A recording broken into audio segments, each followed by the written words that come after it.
Hi everybody, and welcome back to StorytellerSpira's channel for our ongoing Vampire the Masquerade game on Tuesdays. It is New Orleans by Night, episode 14.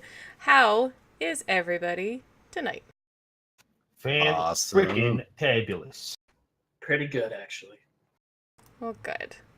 How is everybody in the audience? How are all our lovely viewers tonight? Let us know. We always like to know how you're doing. And thank you all so much for coming out and watching our game.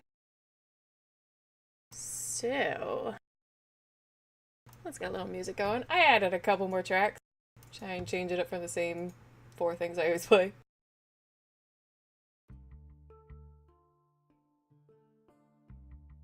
Yeah, I'll use that one for now.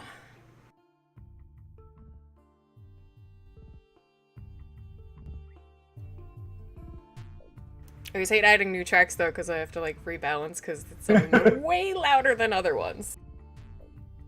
Alright, I think that's about right. Chat, let me know if the the music in the background sounds a little too loud compared to our voices. Other than that, let me give you all a quick little recap from last game. So, last game was a little straightforward. Basically, with all of you still in the warehouse, Bjorn, Theo, and Jake went to attack the members of this warehouse organization that were in the basement floor, which turned out to be 2 Gangrel, 1 Lasombra, all of them taken out relatively easy, especially after I remembered what I was doing wrong with combat, leaving 1 Kindred that Theo recognized as the neonate Garrett, who convinced Theo and Bjorn, secondly, that he had additional information on the auction and the prince and wasn't actually involved with this. He was kind of a spy. Once that was all wrapped up, the prince's men arrived and helped Jake take care of the 2 humans that were locked away in the basement. Not in great condition, but it seemed like they would be able to pull through fine. The rest of the crew, including Luther, Dinah, Rebecca, and Abraham, as well as Dinah's new pet, Hector, all went to the prince's haven, an old plantation that he owns, for an impromptu court regarding their incursion into the warehouse, as the prince had asked them to give him 24 hours to gather a little more information and the right people. The prince seemed to accept their responses and how they claimed the situation went down, and sent them on their way.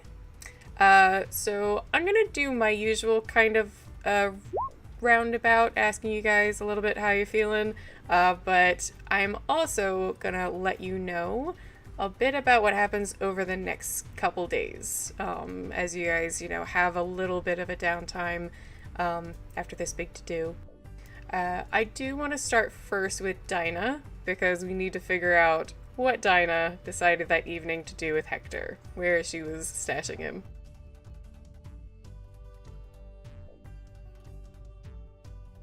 I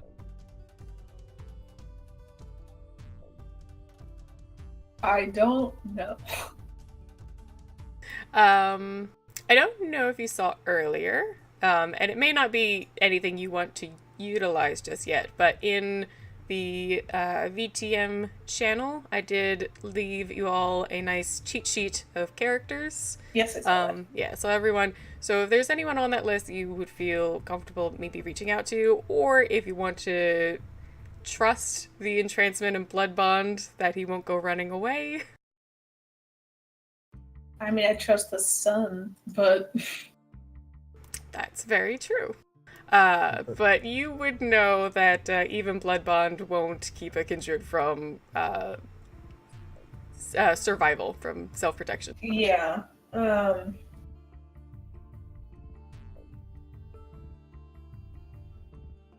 Demontation, on the other hand. Right. Maybe. Suicidal ideation. Although it's the beast, not you. You can be as crazy as they come. The beast still decides,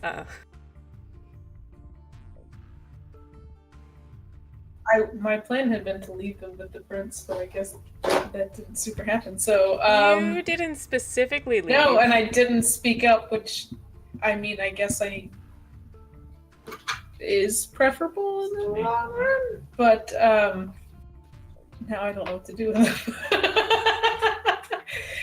them. Honestly, she would probably call Abraham because of his like dominate ability and be like, "Do you know what to do with this guy?" I'm sorry, what was that?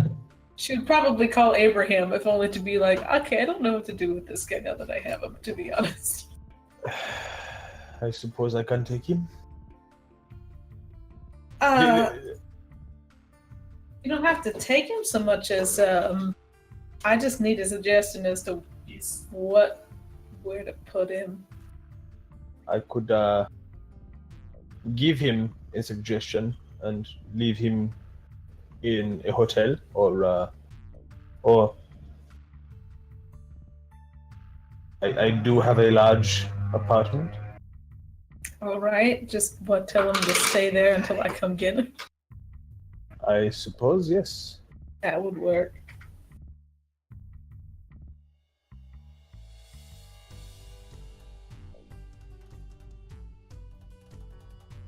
I can handle this. This is not a problem.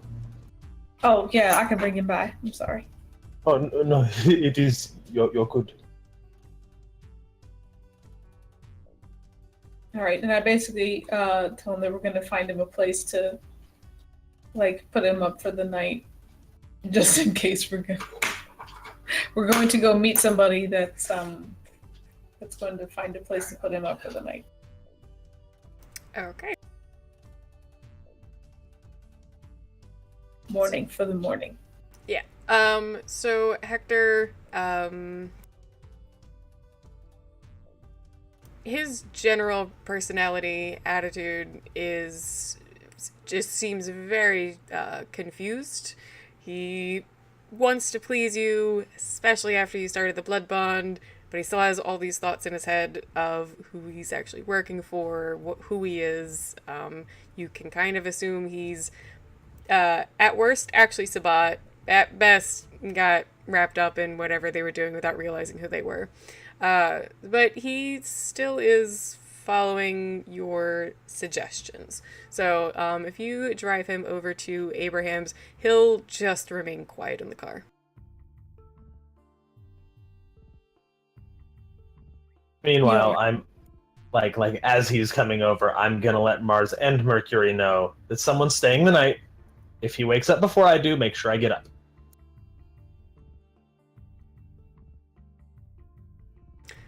Your dogs give you a doggy nod. Just, yes. Ida will stay here too, by the way. Like, she's not just going to drop this guy at your house alone. Beautiful. If that's okay. Yeah, that's fine. Like, I feel like my futon is probably better than most people's beds. Probably. You rich piece of shit.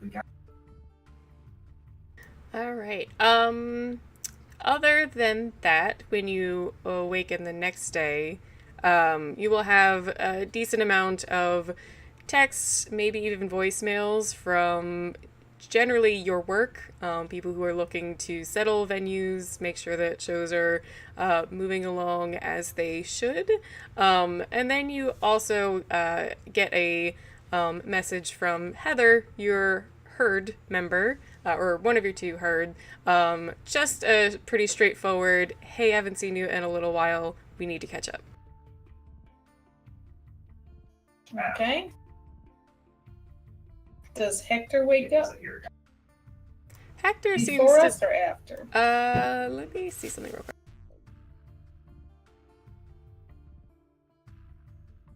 Not NPCs.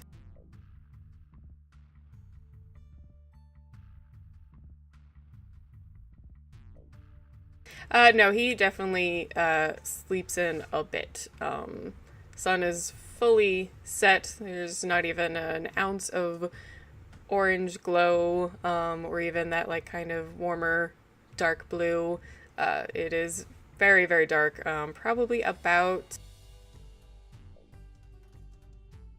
somewhere between like 10 and 11 that he would wake up. So if you're up well before that, you'll find him still dead asleep.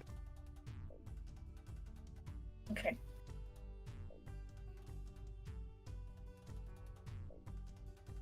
And 1 second.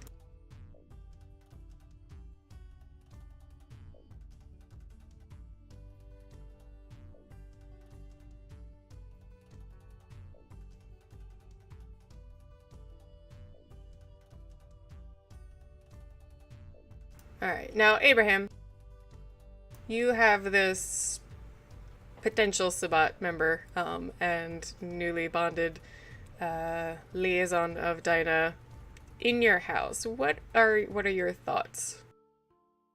I mean, I'm not the most happy with it, but the potential benefits outweigh, I think, the risks, especially with, I have ghouls in the house. Even if they're dogs, they're still ghouls. Not to mention, I feel like I probably would think that I'm gonna wake up before then, because anyone who's gotten into whatever he's gotten mixed up in, they've let the beast take them a little bit farther.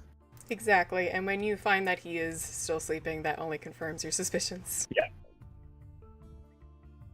Dinah will kind of like walk over to Abraham and be like, I am so sorry. Thank you. What it is. It's just a information source that's outside of what the prince was telling us, and so I didn't want him to I have it. completely agree, and with the possibility that the prince is withholding things, I do not think it is wise to rely entirely on his views.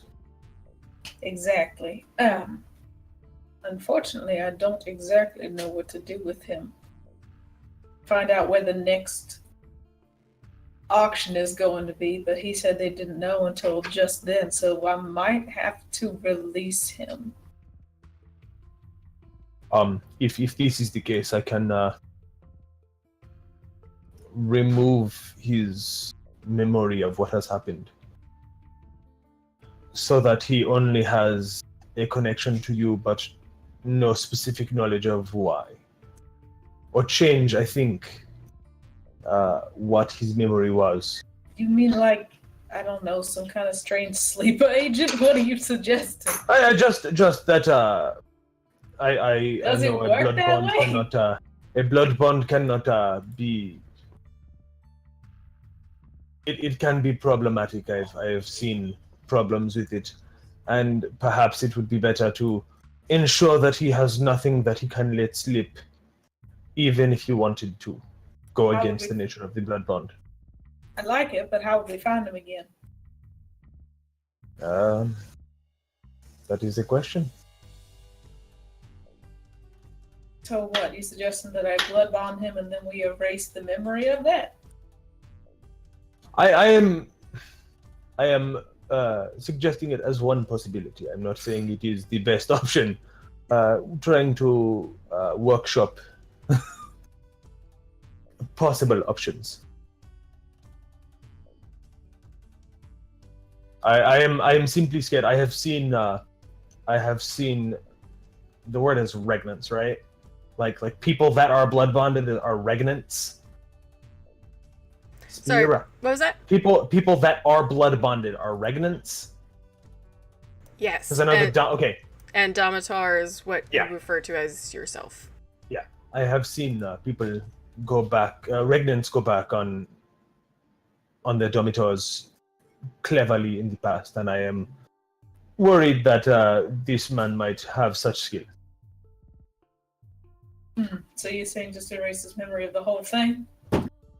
And suddenly there's a warehouse full of his dead friends? Well, if we don't, and everything goes well, you still can't tell what happened. So perhaps change what he remembers happening to give ourselves a more viable narrative. All right. Again, I have Do you no think idea what this narrative would be, but for not being there when he was supposed to be. Do you think they would just kill him? This is a valid point.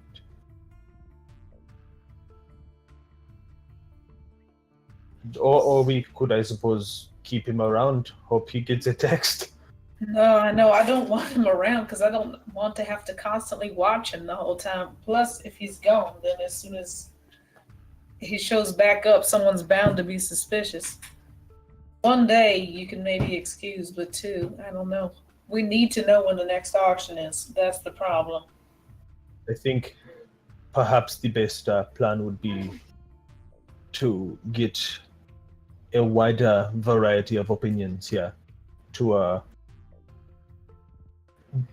more Discuss what to do with heads. them. Yes, more heads makes better planning. All right. Just the whole gang, or what? I figure why not? Oh, Would you call Luther? I think he's mad at me. I will do this. I'm gonna just pause you real quick because we do need to actually talk about Theo and Bjorn, who still didn't see the prince. They did tell him they were gonna put this off, though. They needed to lick their wounds, and the prince agreed, only stressed that they still needed to speak. So, waking up in your respective havens, Theo, I believe you still have 4 aggravated? Yes, you got a bit of damage done to you. Aggravated for I have a vampires. literal hole punched into my chest. It's not that big of a deal. Just put a new shirt on. Cover it up. Well, I did that part, but the breeze is really unnerving. I like to wear shirts that breathe, okay? Just not breathe that much. If your chest concerns you that much, all you have to do is find your local trustworthy Setite, and they can take that and put it in a nice, safe place. Alright, we're gonna say, because you are an elder, you were actually able to heal one of the aggravated damages, or one level of the aggravated damage over that night, but you still have some open wounds, which might be difficult to tell with your body anyway, but definitely hurts a lot, and you know that it's probably going to take at least a few more nights to fully patch yourself back up.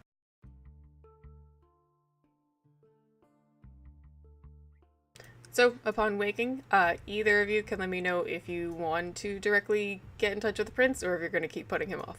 I will note, Theo, you are expecting to hear from Garrett at some point. You don't know when, though. You just told him, you know where I live, you find me.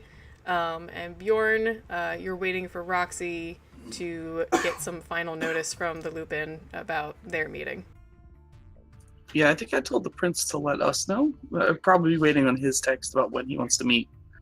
I just said, do you want to do this tonight or can we do it later? He said, we can do this later, but I have to talk to you. So Yeah. I would take that as an open-ended, I'll get a hold of you. Theo would probably loaf around the house in the morning in his bunny slippers for a little bit.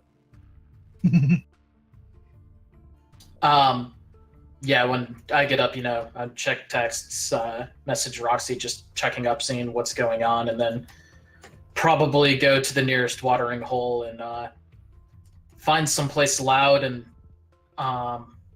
with a little bit of energy to go relax in and take my mind off of the previous few nights. Yeah, I would probably feed. Roxy does get back to you. She just says that she hasn't heard anything yet, but her and Laura, the other gang girl that you are close with, are keeping an ear to the ground. I'll just reply with perfect. Let me know when that changes. Something simple as that. And yeah, like he said, goes to my classic kind of stomping grounds, enjoy a little bit of atmosphere and mood for a while, and looking to feed eventually as well. Good. We will swing back to you two then in a little bit since you have actual meetings. Rebecca, now you being a nurse, you're certainly used to strange hours, long lengths of hours, long sleeping, your schedule kind of being topsy-turvy. But you have had a couple nights now out with your vampire bros and broette. So you're feeling like a little extra tired during your next shift at the hospital. Just out of curiosity, does Rebecca have any fun tricks up her sleeve other than energy drinks to keep her going? Absolutely relies on life too to keep awake. All right. When you arrive at your next appointment, next scheduled evening, though, one of your colleagues comes up and asks you if you had been keeping up with that patient, Thomas, that had arrived for the liver injury. Yeah, I'd seen him. He seemed stable. That was early last night. So the young woman, Sarah, she's got, short, mousy brown hair, starts flipping through some paperwork and shakes her head. You won't believe what happened. What happened? He was on the mend after surgery, so just checking his IV now and then and, making sure checking his blood and all that. Everything seemed pretty much fine. Someone goes to check on him a little later, and he has, what is it called? Oh, I forget the official name for it, but it's one of it was that flesh-eating disease thing? Like, one case a year. But it started in his neck. He didn't even have any wounds there that we noticed anyway. Yeah, it didn't go good. That stuff's hard to deal with if you don't catch it before you even see it.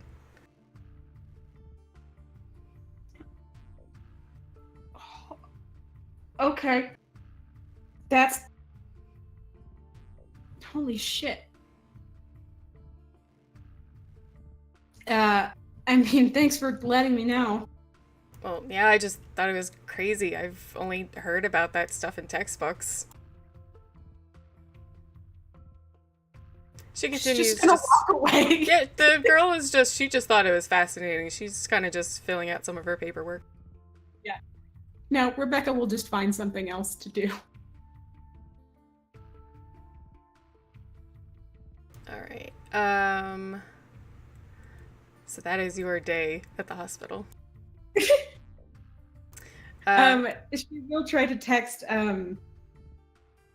Abraham at some point, understanding that he will get to it whenever. But the text would say something along the lines of, "Story time tonight?"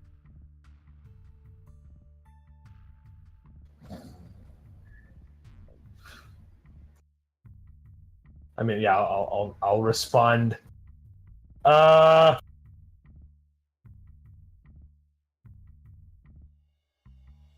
will respond.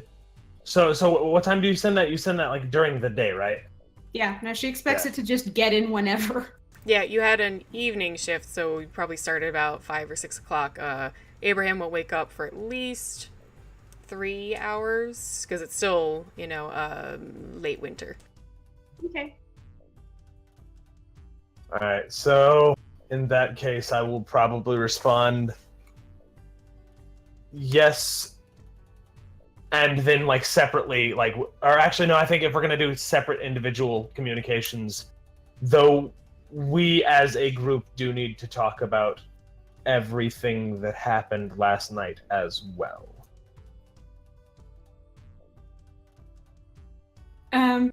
Yeah, she'll respond at some point during the evening. Yeah.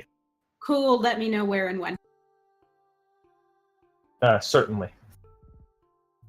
Luther, by the time you arrive at your haven, weak and weary from a unfortunate and frustrating evening, you start getting ready to go to bed, and maybe check your cell phone one more time.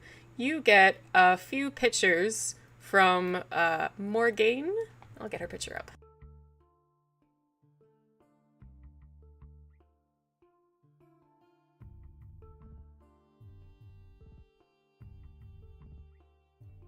Morgane is one of the Toreador in the city. She is kind of a leader of them, or at least one of the more connected and older Toreador. And she sends you a couple pictures from a lively concert with a follow-up that's basically, we need to go out again. Remind me when I went. Was she there for?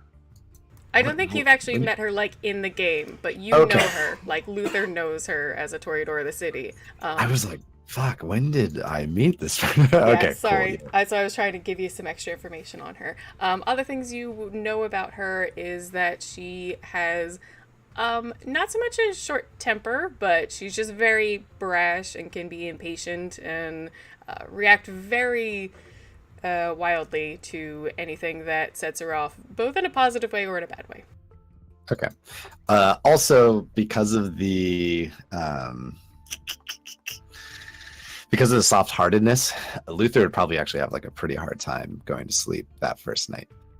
Yep, I can totally understand. It would be till, like, not until the sun is actually cresting over that horizon that you feel your eyes start to finally droop and close. Awesome. So yeah, he would try, and he'd probably be a little bit restless, but yeah, he'll eventually go down. So then the next evening, you've got these fun pictures on your phone and your Toreador friend that is bugging you about getting out, back out into the clubs, night scene again, and we'll head back over to Dinah and Abraham, who are about to make some phone calls. Then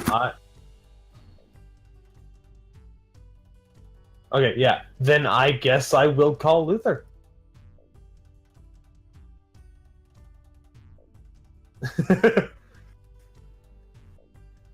Hello. Yes, Luther. It is Abraham. Well, hello there. How's it going there, buddy? It is going well.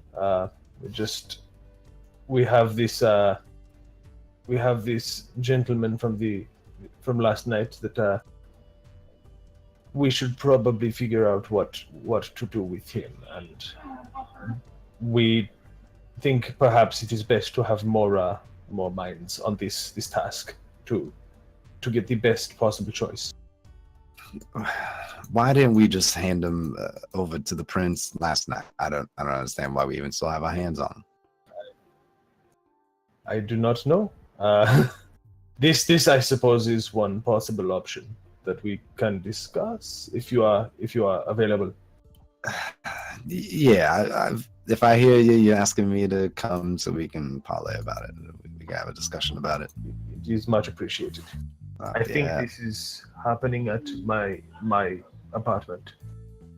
Right now, or Well, if are you busy? Is there a better time in the night? no, I was just trying to make Yes, sure I'm there at the correct time. Yes, I suppose now, unless someone else is imminently busy, at which point I will make sure to contact you and let you know. All right. Well, wait. What time did we just? What did I you say? What time? I basically just said now, unless someone says no, I can't do now. Okay, I'll head over there. It's not like I'm spending some time with you. Or Much appreciated. of course. I'll be there in a minute. Bye bye. Bye. And I will also text Rebecca. I feel like Rebecca's been to my place before. She is not. Oh, well then I will let you know my address and tell you to come on over. Because All right. it means that the crew is meeting. What's your place look like, bro? So it is a like the top floor of a building. It looks it's a really nice penthouse. Like, it's really nice. You know, little bit older decor inside, but and perhaps not the nicest looking building on the outside. Like, it doesn't look like the kind of house a place that a person of my income would live. But I've probably bought the whole building and rent the lower levels out to other people, and then renovated the upstairs. Okay. But Yeah. I will give you an address. Yeah, no. When she gets there and knocks and is presumably let in, she will look around admiringly. It is a pleasure to have you here. Thanks for having me. Are the dogs out? Yeah. Mercury probably immediately the moment the door knocked came bolting in, and Mars is like plodding in behind him. Yeah, no, then she'll say thanks for having me, but she'll say it to the dogs. Like, she's too busy with pets. So I called Luther and Becca. You want to call like maybe Bjorn? Yeah, I can do that. I can handle the other guys. Alright, so yeah, Dino called Bjorn and then Theo. Get everybody over here. Go alphabetical like. You said Bjorn first, correct? Yes. Hello? Hey, it's Dino. We are meeting at Abraham's place to try to decide what to do with Hector. We figure more minds on it would help. You don't have to come, but I would appreciate your advice. As a note, Hector kind of tries to wander away. Not like he's trying to leave the place, but he just wants to be away from all of you. Well, from Abraham and I Dana. thought you were still asleep. Oh yeah, he is still asleep. Sorry, I'm like thinking like, I wait, was is he? like, I'm not gonna like talk about what to do with him No. while he's like sitting right there. Ignore me. Hey, I'm just Should we kill this guy? Give me some advice. I'm just a storyteller. Ignore me. Yeah, what time are y'all meeting up? As soon as possible, preferably before he wakes up. I have a few things to take care of first. But yeah, I'll stop by as soon as I can. So it's no big deal. Thank you. All right, and now I will call Theo. Hello. Hey Theo. So I need to decide what to do with Hector, and I figured I could get a few different perspectives on the matter. We're meeting up at Abraham's to kind of discuss what happened, as well as decide what to do with him.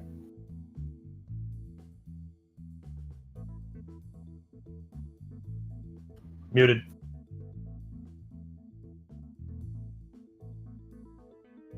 How about now? There it is. Much better. I probably am gonna have to deal with this whole not talking to the prince yesterday thing, but honestly, I'd trust Abraham over anything I have to say. But I'll try to swing by as soon as I finish up with the prince. Sure. Even if we have decided what to do with him, it would be helpful to kind of recap, I think, away from. So, Understood. thank you. I appreciate it. All right, I'll talk to you later. I think they have to go meet the prince, she says to Rebecca and Abraham. And I don't think Luther's there yet. But No, I was saying Theo is gonna have a personal meeting with the prince. yes. Oh, okay. And also No, but separately, Bjorn said Bjorn I have also to said, take "I care have of some things things, to and she do." goes, I think So- they have to she's guessing. she's from assuming that they are doing the same thing. Mhm. So at least Theo has to go meet with the prince. Bjorn said he had some things to take care of, so I'm assuming he's going as well. But it might Luther not should the be case. on his way fairly soon. All right, perfect. Also, Bjorn, I specifically would not invite you to the meeting with the prince, knowing how unproductive that would be. I am so incredibly upset that you were cutting me out of this grueling conversation. No. Theo was just like, honestly, my response to you is, thank you for not giving me more stripes. I literally, Theo's first thought was, is there any buildings I need destroyed? Because we could have the meeting there and free demo work from Bjorn. So, at this I would- point, yeah. No, Sorry, finish. it's just a super quick side note. Absolutely. I would like to, as slyly as possible, which is not, as it happens, very sly, peek in Abraham's like pantry and fridge. She kind of wants to see what he has in there. What vampires keep in the pantry? Yeah.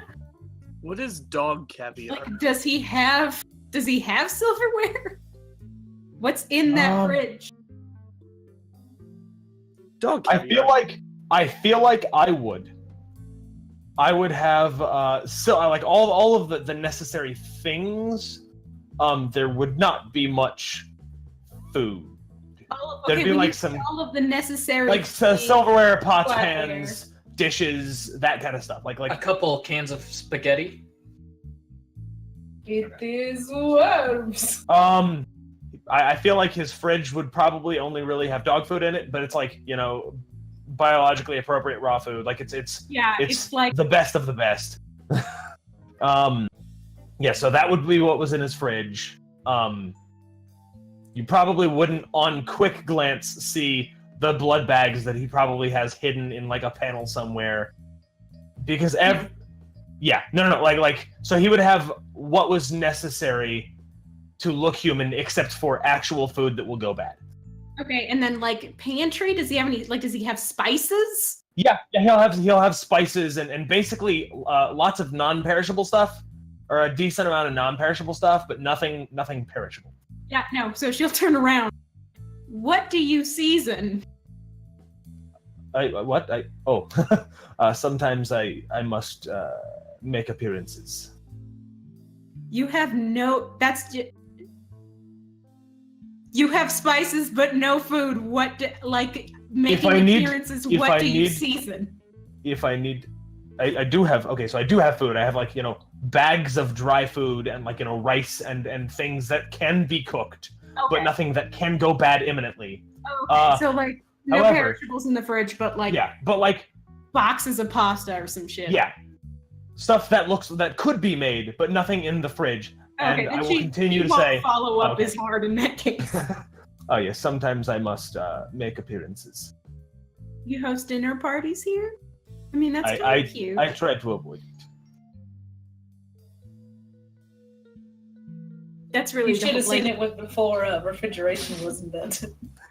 What did it? It was a mess trying to keep up appearances. Oh yes, well, lots of dried foods, pasta, rice, just regularly spending money to get food, just to look like you had food. Oh no, that must have been a waste for you, spending all that money. At the time, it was. All right, Luther, give me that drive roll.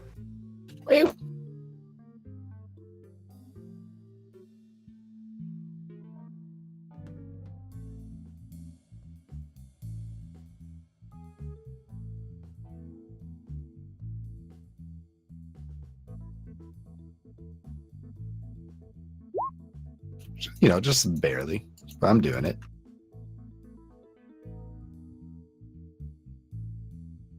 Alright, yeah, maybe nothing super fancy, but you have a quick, leisurely drive over to Abraham's place. When you arrive, and start heading toward his front door. You can already hear some commotion inside. I'll also spawn back to Morgane. Is that her name? Yes, Morgane.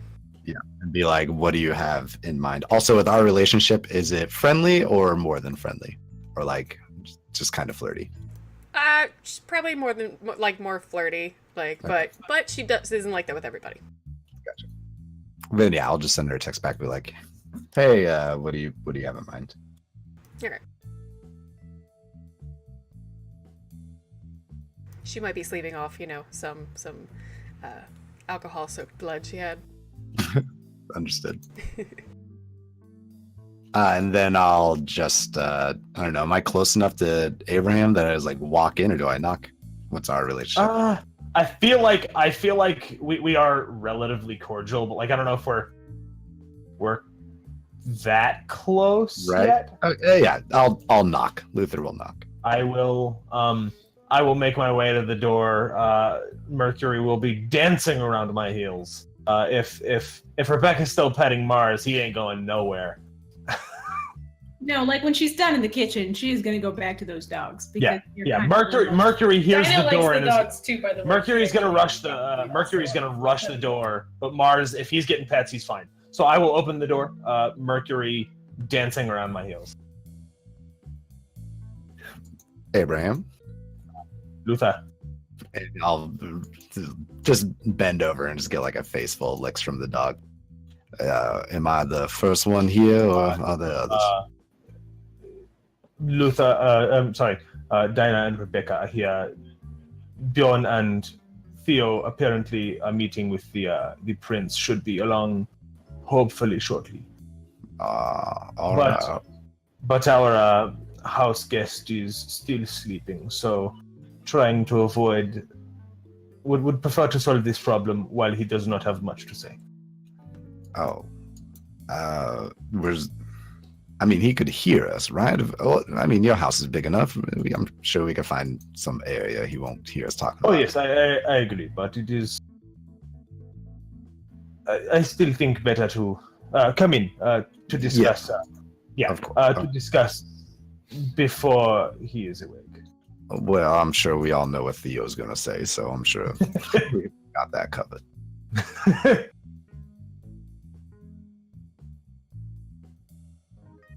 And I'll follow you in. Okay, cool.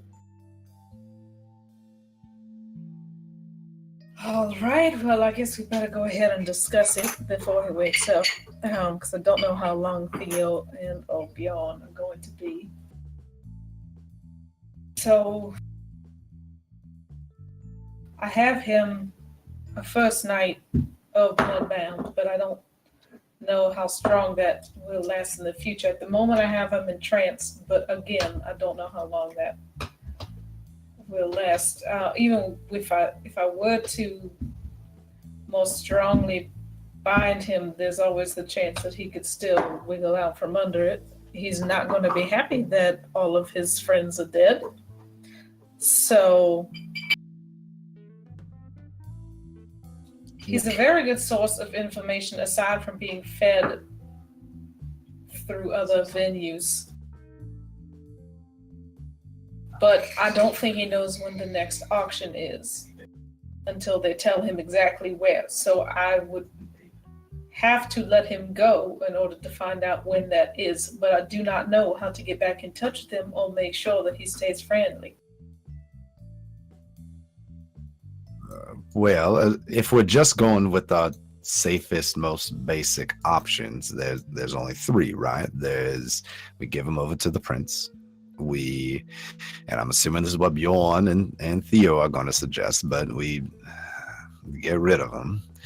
Or three, we try and keep him with one of us and milk him for information. However we do that.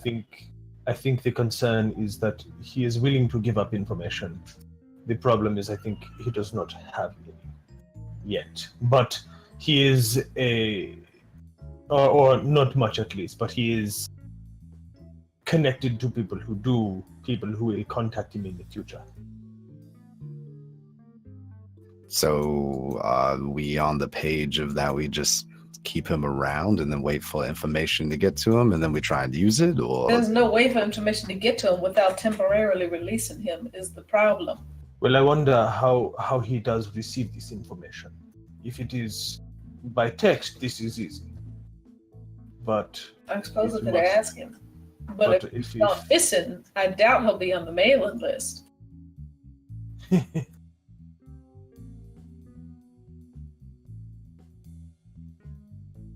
We need to know where it is. We need to know when it is. We need to know why they head it up, who heads it up. And I don't think even he knows. He seems like he was just in it for money and because it was fun.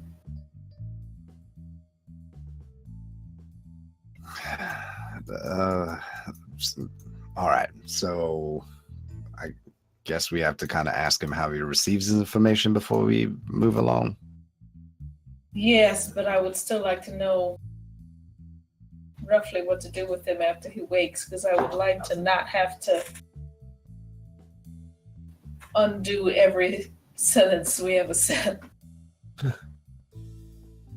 Abraham has offered to wipe his memory of what happened, but then I'm afraid of their retaliation with him having supposed to have been there and then suddenly showing up with no knowledge or memory of it, that they might just kill him. Yes, this is a concern. My instinct is to say that he's a member of the Sabbat, or potential one in any case. But Hey, Spira. Yeah. So, what kind of role would it be to know how the Sabbat do?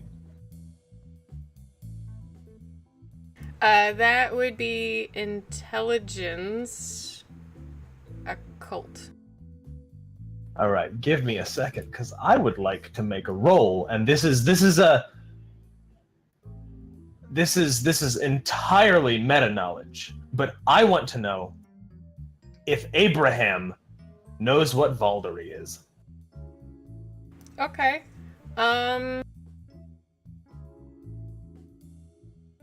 That is relatively that's like a common Sabbat ritual compared to like Alright. much more obscure Yeah, things. yeah. So I'm gonna let you roll a difficulty 7.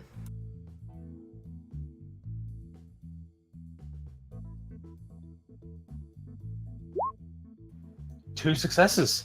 All right. Along your days in travel, Abraham, you either encountered some Sabbat and got some information about out of them just for future use, or found out maybe even from some reading. Lots of different ways an elder can come across this knowledge, but you do understand the ritual of Valdery that the Sabbat use, as well as its effects. And this is me confirming. Valdery breaks future blood bonds too, right? Or it's just past blood bonds. Say that again? Does Valdery prevent blood bonds, or does it just break them? It prevents them, I believe, because that's the idea. What I thought. That's the idea. Is it's supposed that's what to I thought. That's what I thought. I just didn't want to make an assumption. Yep. So, in that case, there is I am not 100% sure he is actually Sabbat. Why is that? There is a ritual that they perform that it breaks blood bonds and prevents them from happening. And if this blood bond of yours is taken, then he has likely not participated in this ritual, which means he is not Sabbat, or is likely not Sabbat. This thing has got a bit of a hierarchy to it, whatever it is. It is of course not impossible, but it makes sense that he might not be full Sabbat if he is a Sabbat. It makes more sense to me, I think, that he is Anak and is allying himself with any Sabbat presence that may be here. That makes sense.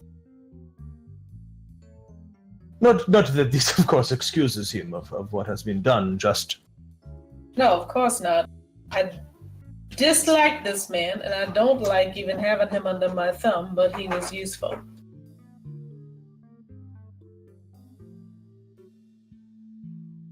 So...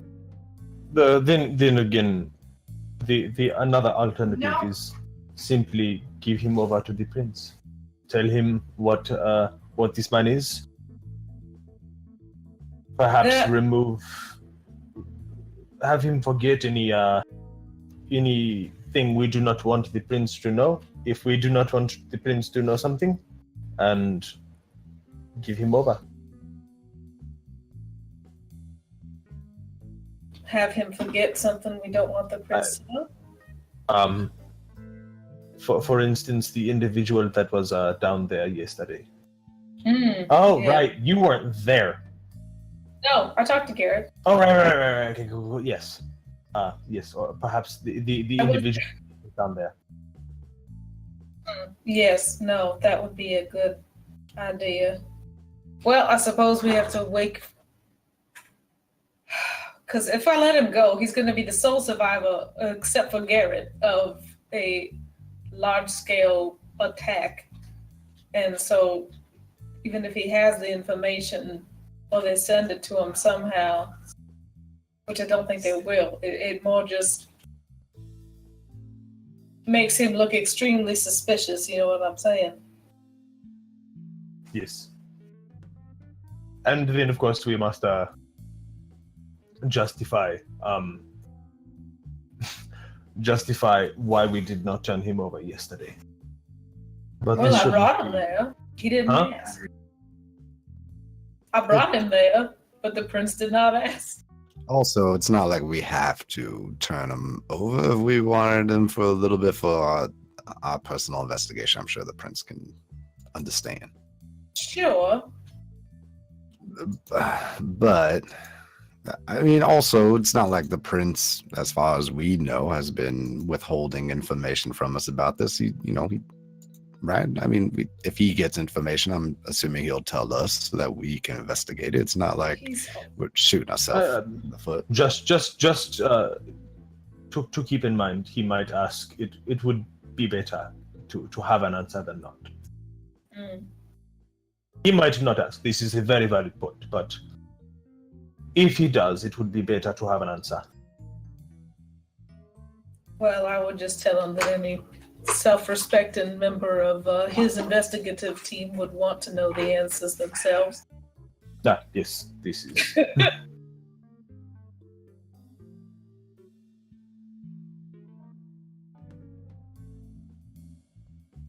So, what? We're waking him up and asking him questions? Yes. Well, he'll wake up on his own in a moment, but I was going to let him go. I don't think that's the best option. I think he'll just be killed. I don't want to keep him here because I'm afraid of how dangerous he could be as the bond wears thin. And I didn't want to just take him to the prince with him knowing what he knows. And we are not. I do not.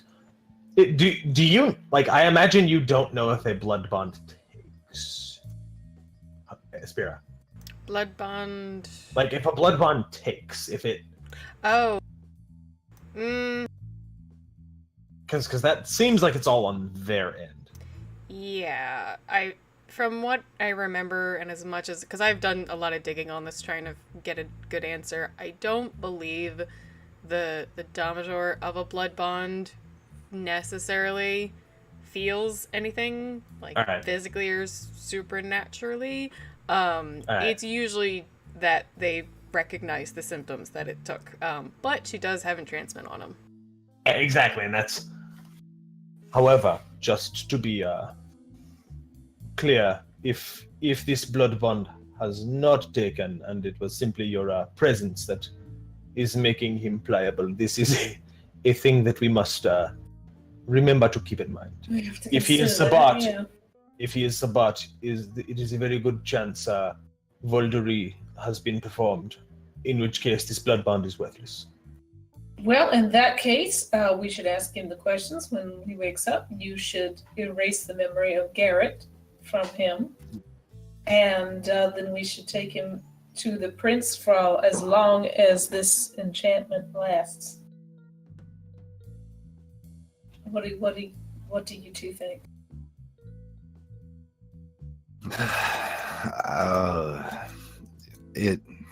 I feel like there's no perfect answer, but yeah, that sounds good for now.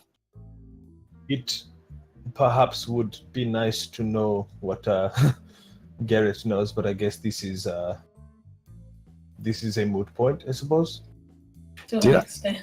Did I see Garrett at the thing? No. Not don't think I really. I would've. think you and Rebecca were neck deep in shrubbery. Who is Garrett? Sorry, I've been a little bit distracted, but you guys keep bringing this man up. Who is this? Someone who was there who I believe was a double agent of a sort. Honestly, we need more information on him. But And Working. he convinced Theo and Bjorn to let him go, and I collectively trust him. And their justification also, Dinah did seem to corroborate a little of what he said, so we did let him go. However, this means that if what is his name?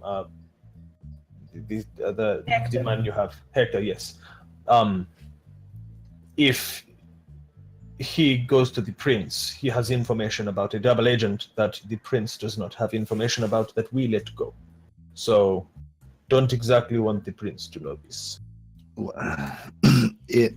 If we have someone on our side that has information, why are we hiding it from the prince exactly? Because Because we don't Garrett trust says the that prince. the prince might be complicit. Oh, And if the prince is not complicit, this is fantastic. I do not feel like another overthrowing of power, but if No, he is not at all. complicit, I would like to know. and do we know who this man works for? I think He's this is on a our better side. question for Bjorn and Theo, who are sadly not here. Of course. All right. Well, yeah, I guess we got some questions to ask then. All right. Look, something- No, go ahead. Look, something about this doesn't feel right.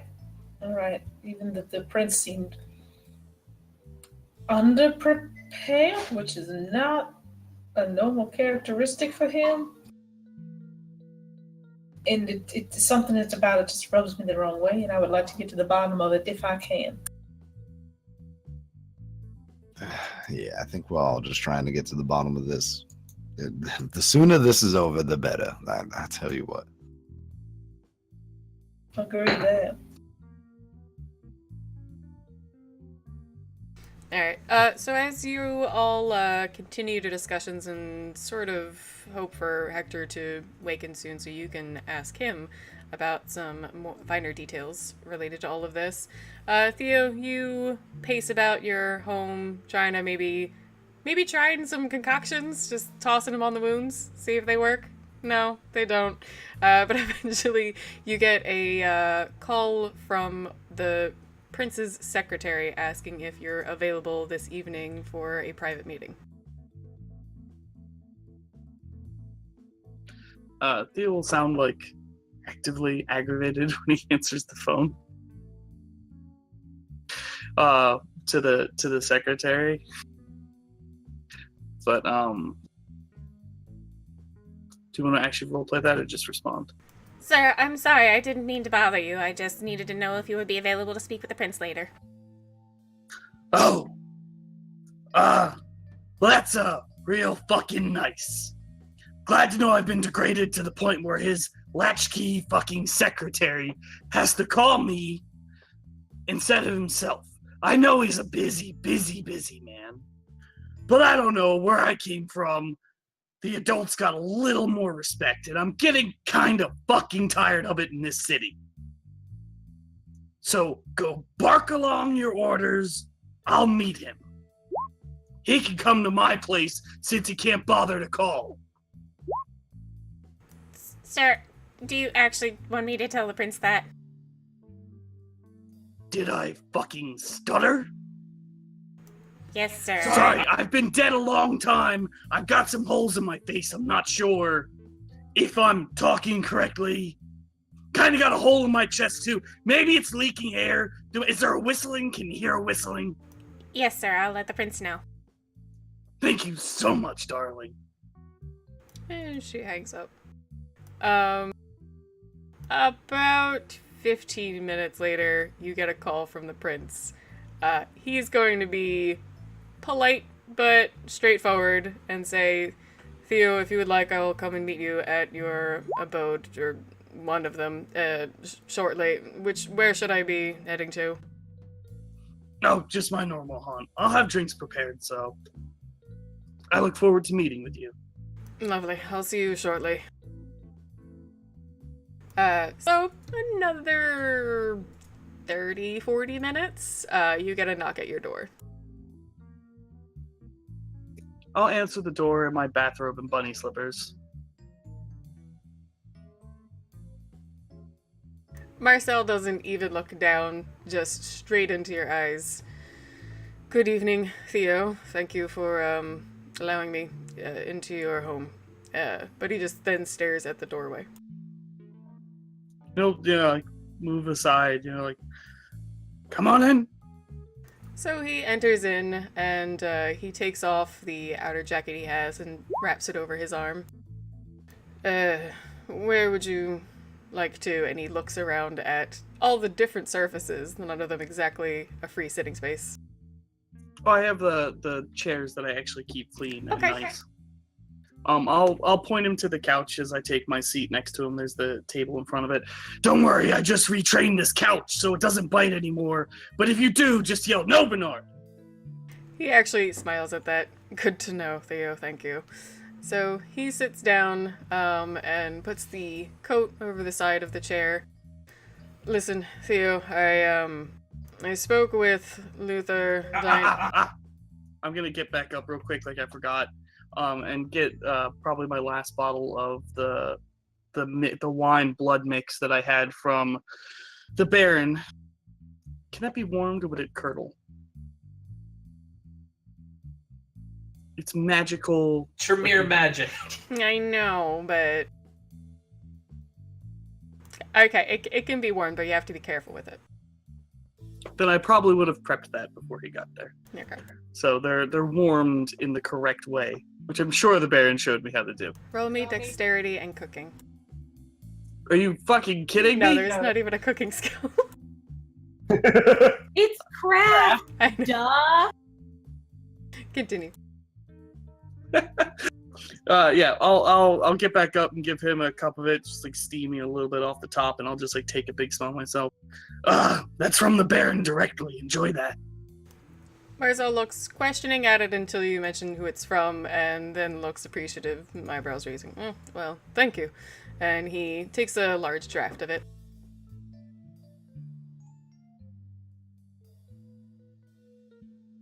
As we're like just sitting there drinking, before he gets a chance to get to business while he's drinking, there was a time, back in the day, when people could be bothered to talk to each other man to man, dead to dead, corpse to corpse, whatever you like, not have other people run around doing all their fucking errands. The old times were simpler, Theo is clearly aware that he does not know.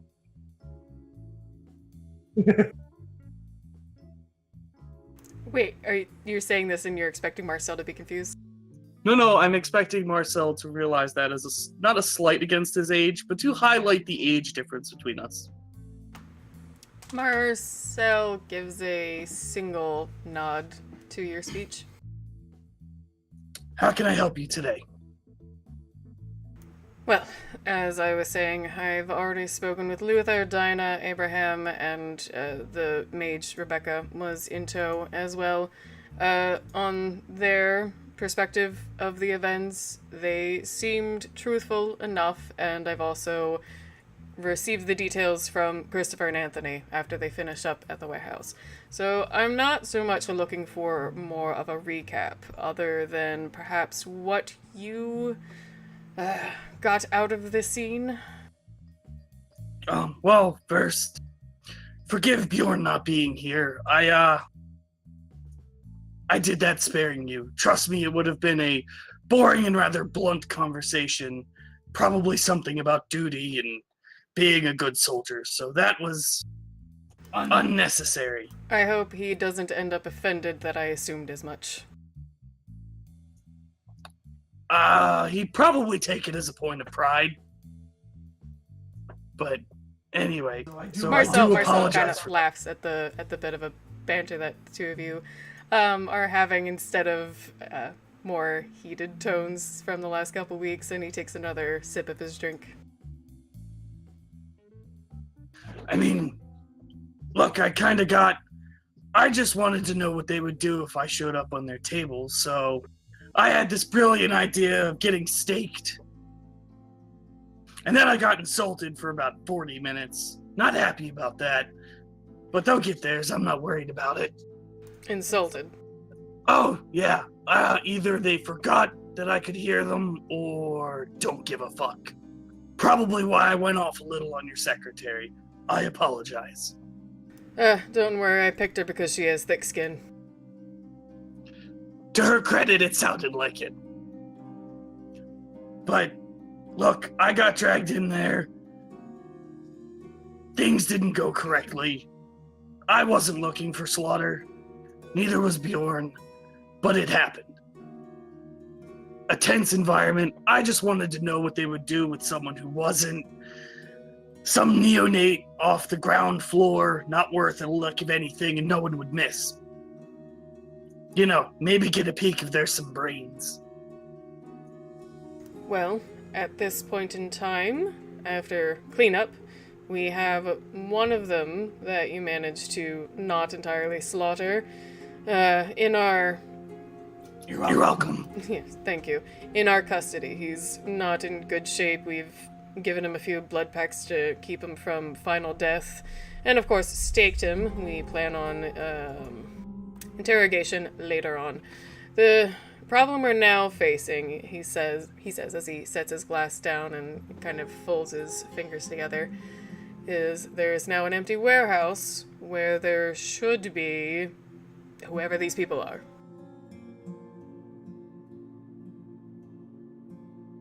It's not like torture porn dungeons stick around for long. They generally pop up, move along, usually a Sabbat pack, you know that.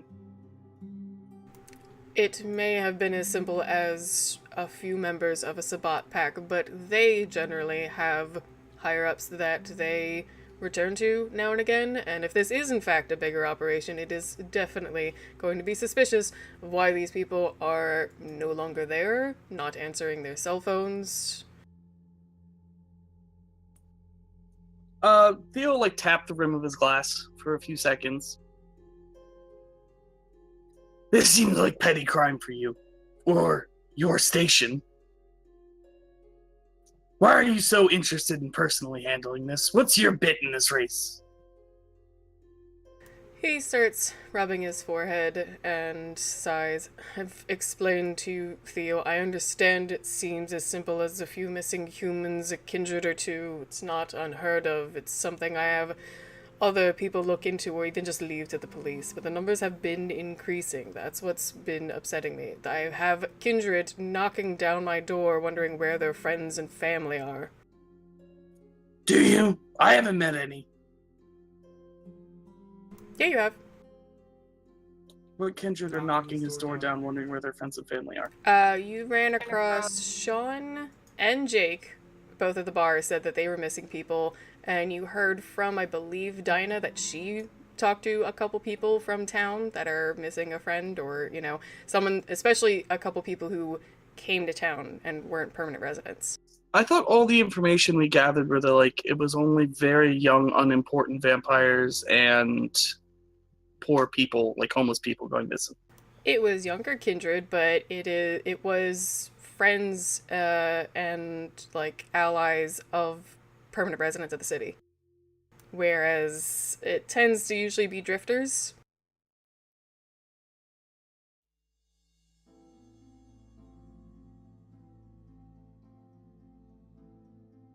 I mean, I guess. Again, it just seems mighty kind and humble of you to be so worried about the youngest among us. He closes his eyes for a minute. Perhaps I might have delegated this to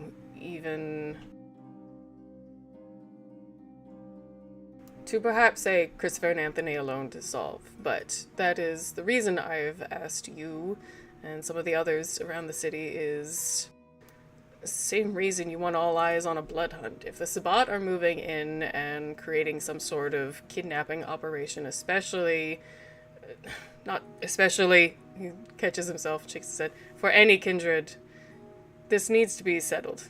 If there are more Sabbat packs hidden around the city, then I need that taken care of.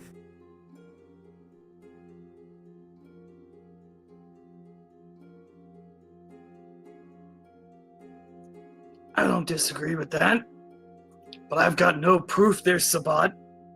They're not normally this quiet, and you know I love hunting me some Setites. They're not quiet when they're attempting a coup, but you know these ratty little packs will find any hole they can in a big city just to make use of the kind around here.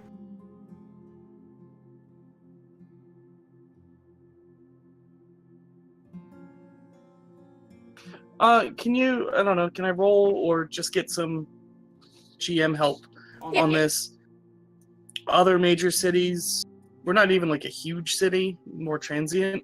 Other major cities, what are the numbers until a prince starts going, I am personally invested in seeing this through? Number of DC. missing or number of Sabbat, riffraff? It doesn't seem like the prince would personally get involved with every chance that there's a random pack showing up somewhere. That's a pretty common... It still seems like a delegatable task, unless you have a reason to believe. Like, Jamisi in the sewer made sense. This just feels like whispers on the air of nothing. Theo is super like, this doesn't add up to him. I'm objectively going to say that it is actually pretty common that there will be like a Sabbat pack that maybe even tries to move around. There can be very disorganized or almost independent Sabbat, not like we're trying to take back New York because it's supposed to be our home city, or like Montreal where Sabbat heavily own it and there's no problem moving in and out of there. It's very much like a Hell's Angel situation where there might just be a pack that are loyal to each other and submit to the Sabbat ideal, but aren't necessarily looking to be in a city run by them, and understands that sometimes there's good things to be gained in Camarilla cities, things they can make use of, but they have to be quiet, and that's why they'll tend to keep their numbers low and not make too much of a noise. Yeah, he was more worried about how quickly this guy is jumping to, like, they're invading our city. I'm like, what? Where? Basically, his response seems disproportional to what's actually happening, or what he's told me is happening. His response, I would say, and you might read it this way, is, it's like someone who's really rich and has an amazing mansion finding some termites, and you might think, well, he's rich, he can get to it any time, or even if like part of that room gets destroyed, he can just get it fixed, who cares, versus the pride of the house and the manpower you have. He's like, nope, I smell Sabbat, I want him out. That's what he was trying to come across. Okay, cool. Well, I don't know if they were Sabbat. I didn't get any reason. It's a random Lasombra.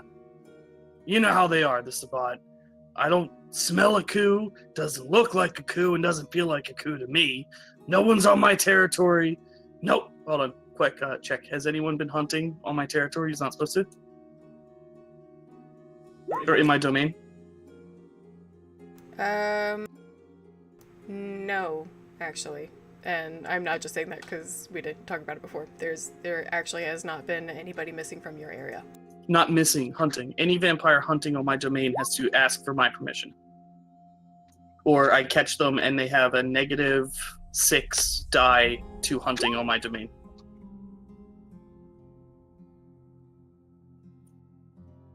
Do you have security cameras and stuff up?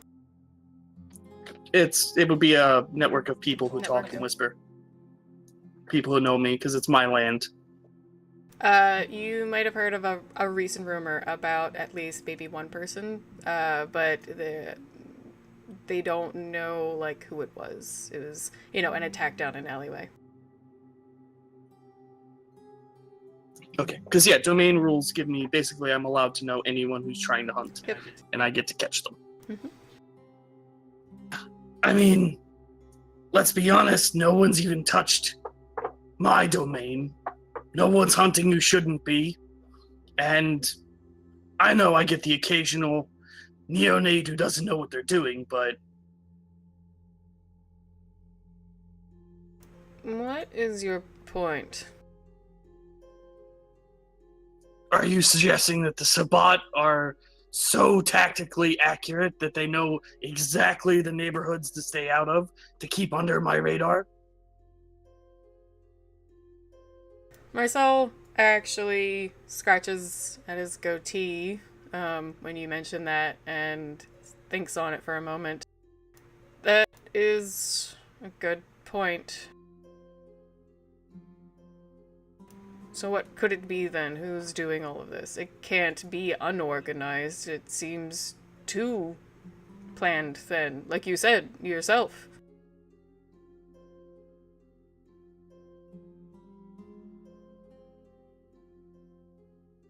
I mean, I don't quite know yet. All I know is you seemed really eager to keep us away. They're really eager to get there. You know I don't play jihad. I have no interest. This all just seems like little pieces moving around a board to me. Nothing big is happening. This is the last 100 years over and over. Every decade or so, some Sabbat shows up. I don't get it. Yes, I'll help, though.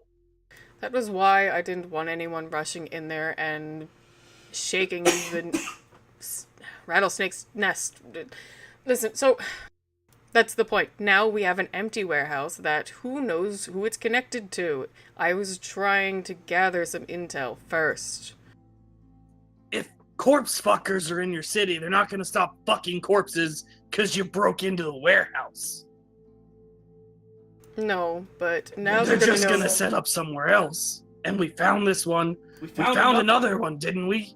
Now they know someone is aware and watching them. Good. Stop fucking corpses in my neighborhood. I find it morally reprehensible when I walked in there, and I'm older than sin. Marcel's going to slowly stand up from his seat and down the last of his glass. I think at this point we don't have enough information. Perhaps it'll be best if I meet with you again after I can speak with this man we've gathered into our custody. You can come along if you wish. I'm no good for that stuff. You know that. Pick Abraham. You've got better guys. Look, all I care about is keeping my life intact. Or rather, not life, my domain safe, our city safe. But I'm not gonna just... I know they're young, and you don't think they understand. But this isn't the Illuminati, okay? That was disgusting. The fact that you allowed it to happen in your city and wanted to wait, I challenged that idea. We fixed the problem when we saw it, instead of playing games. You have witnesses, we did not kill them. You have people to go off of. Follow them. The warehouse, burn it down. Who knows? It could have just been they staked the wrong guy and he cleaned house. That's what they saw, anyone watching. My body went in and I came out without anyone else.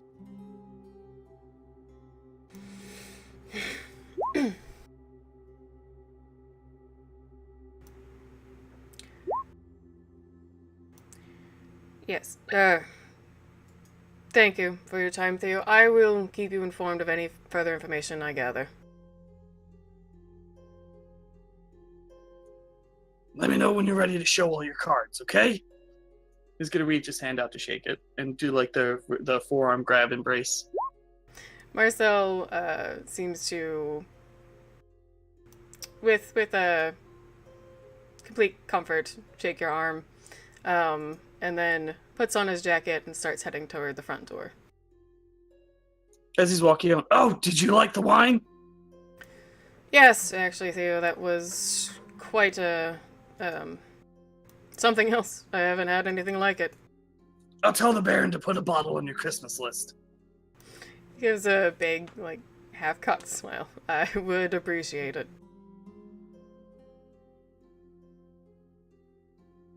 So, the prince leaves, and your home is empty again. I'll probably get dressed into real clothes and put my bunny slippers back into like a perfectly kept little box that I saved just for when I know I'm going to talk to the prince. And then text everyone else and say, assuming nothing else comes up, I'm heading over now. So, I feel like you it's a couple seconds before you get a response, and then you'll get a quick, "We're still here." so Rebecca kind of wanted to talk to Luther. I have to finish the scene real quick. Sure. That's what that roll was for. What about Mario Kart? Yeah, we're I playing. know, but like I'm not right sure. before Mario Kart. Okay. Like right before. So, Theo, are you gonna mask or just cover up with clothing? Oh, he would clothing his normal actual dapper slightly out of date suit, nicely tailored, and then mask to not look not beautiful, just not dead, just the normal him without dead skin. Alright, manipulation performance.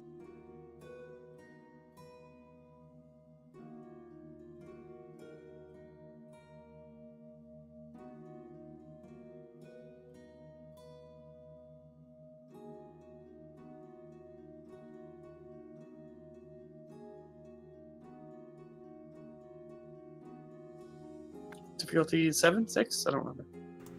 Mask. 1 second. Remember it was more difficult? I don't know. 7.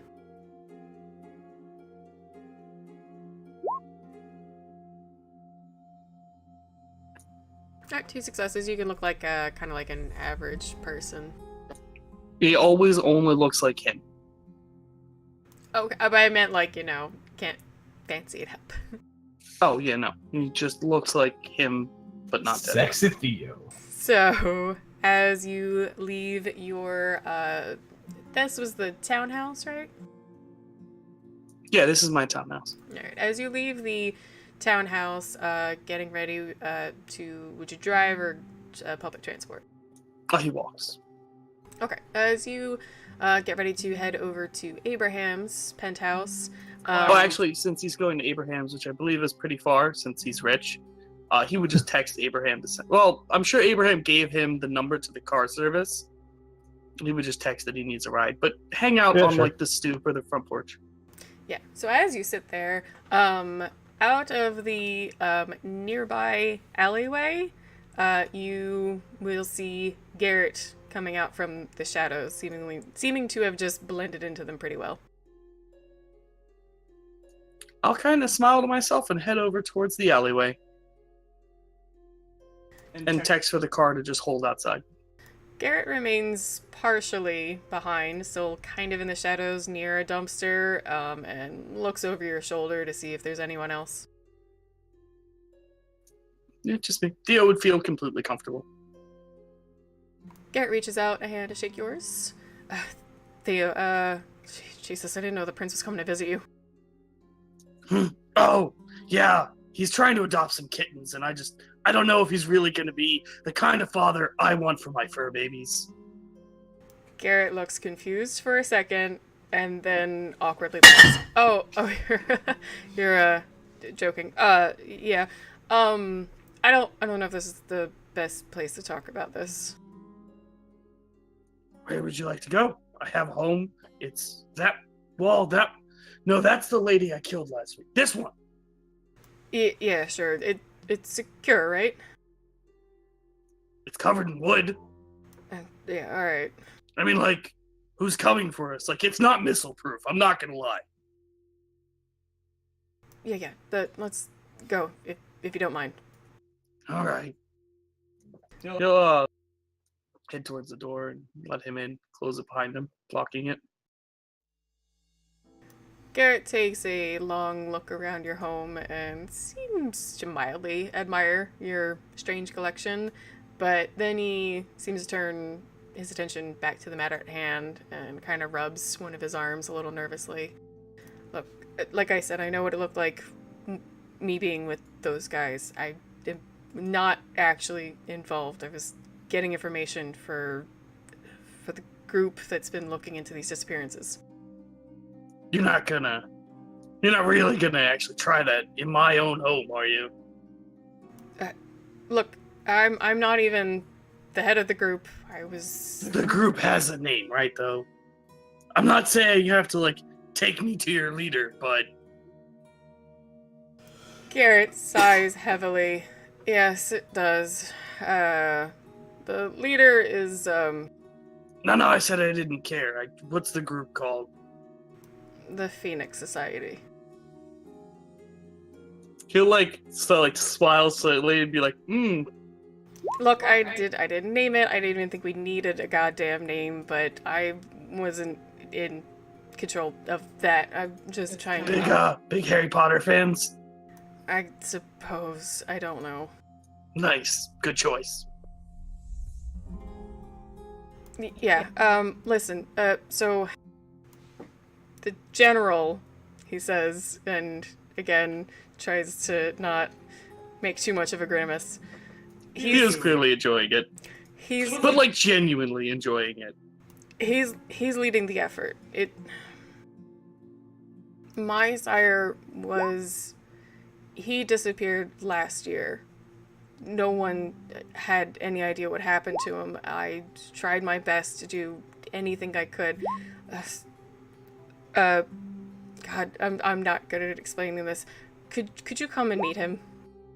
Your sire? No, the general. Yes, I'm pretty sure my sire's long gone. Oh, who was, your sire, if you don't mind me asking? His sire's name was, Reynold. He was also a, Reynold was a Bruja. He definitely wasn't as high up, well-known, or powerful as, say, Dutch, who is the actual, Bruja leader in New Orleans, but he was what you might call a good kindred. He cared very deeply for any Bruja in the city, but also in general for neonates. Kind of a stand-up guy. You did hear about his disappearance last year. And, there was effort to try and find a trail, but nothing turned up, no body, no nothing. It seemed almost as if he ran out of the city. But good guy, you said? Yes, you would have liked him. Ah, good guy. That's, I was sad to hear he ran off, we thought. Yeah. I don't know. He was seeing someone, so... Anyway, listen, the general's going to be way better at explaining all this than I am. Okay, relax. I'm not here to hurt you. I let you live already. I'm not one to kind of go back on that. Yeah. If you don't mind me asking, how old are you? Altogether? Yeah. About, and he actually just looks like he's trying to do the math in his head. 47? Okay. Well, where's this general? Do I need to put, army clothes on? Because I have some. No. Just, he likes code names and things. Look, he's a smart guy. He just has a penchant for that sort of thing. If this is some fat guy in a basement, I swear. No. Like, the guy's legit. Okay. Where do we meet? Where are you gonna put a black bag over my head? No, I can tell you where to meet him as long as it stays between you and me and... he pauses, thinking, those people with you at the warehouse, are they involved with all this? Yeah, more so than me. Garrett dances on his feet a little bit and looking unsure if he can say the next thing he wants to say. I'll just bring one if we want to. That seems good, but of course we're looking for more people interested in figuring out what the hell's going on around here. We've already got a cheerleader. That's how I ended up here. I'll bring her. She'll do your recruiting from there. Trust me, that's how I end up staked in a basement. Alright. Do you want to write it down, or I can tell you where it is? Of course, you know the city. Yeah, just tell me where. I forget. It's actually called something. Let me see if I can find it real quick in the book. 2 seconds.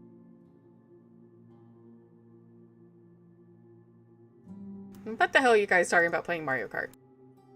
We've been rolling, playing Abraham- this side game. Abraham has a Grand Switch. Prix. We're waiting Yeah. for the dude to wake up. We're playing Mario Kart. Wait, no, I wanted, so Rebecca wanted to talk to Luther before the Mario Kart, like, just if she can. Yeah, Right. That was just... I'm so sorry. Like, not, I love it and I want it, but like just a second before Mario Kart, please. So yeah, just pretty much before Theo gets there, I'd imagine. Luther, could I talk to you? Is it all right if I, can we talk for a second? Yeah, of course. She'll like try to pull him aside as far as she can. I don't know. How big is this apartment? I was gonna say, how far are you pulling me? It's the apartment is a floor of an apartment building. It's a whole floor. Oh, okay. It is a It's big. Yeah.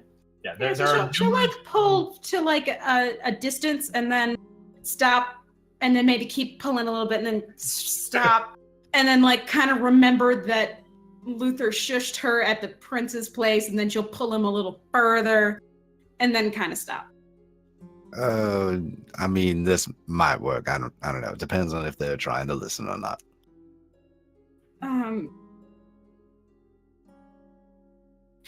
Could I ask for some advice? Would that be all right? Oh, I mean, if you're always welcome to ask. It just kind of depends on if I got the right answer, you know. Sure. I'm really furious right now, with someone.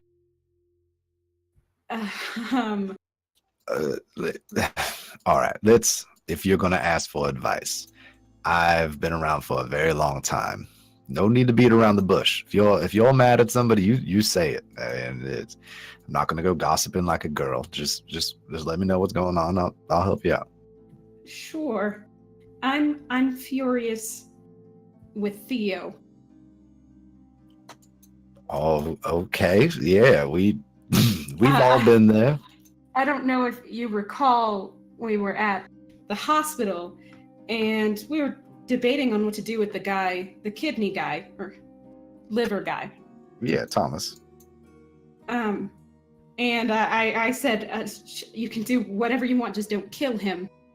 And he killed him. He murdered him in his hospital bed, and made it look like an accident. But I know it's him. What are you talking about? I mean that he basically necrotized his flesh from the neck until he died. I don't know what that means. He made you rot away like a living corpse. I have never asked this question, but are you sure that was Theo?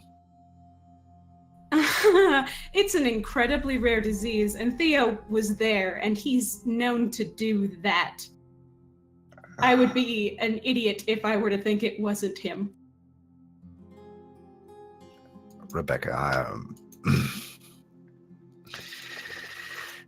I'm sorry, and I too am disgusted that a man had to probably go through way too much pain, though he might have deserved some. And anyway, yeah, he'll like touch you on the shoulder. I'm sorry. Now, what advice do you actually want? I don't fucking know what to do about it. It was the one thing I asked him not to do, and he did it, and I don't know if he's stable enough for me to even confront him about it.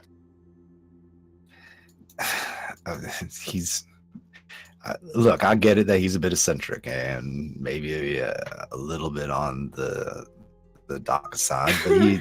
Eccentric is wearing a stupid outfit to a party, or, I don't know, splashing someone with punch at a gathering. It's not murdering someone when you're asked not to. That's a step past eccentric. I understand. But Theo has seen things that I wouldn't be able to stomach, and probably nor you, and his outlook on life is going to be much, much darker than that. His word is worth something, but a man's life is not.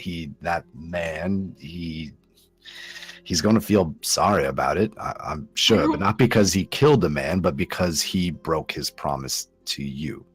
And he might play it off like it's one big joke or what's the matter. But if you wanted to have a conversation with him, I'm sure you're not going to get what you want out of it. But just know that I've never seen Theo care for someone the way that he cares for you.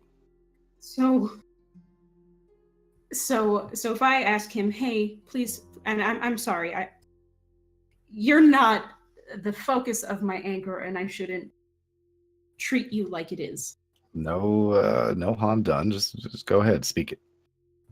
But if I were to ask, hey, maybe don't kill this person, and then they proceed to kill that person, and if I confront them about it, I'm not going to get an answer I enjoy. I'm supposed to take it on faith that they care, even though they broke their word, which was, you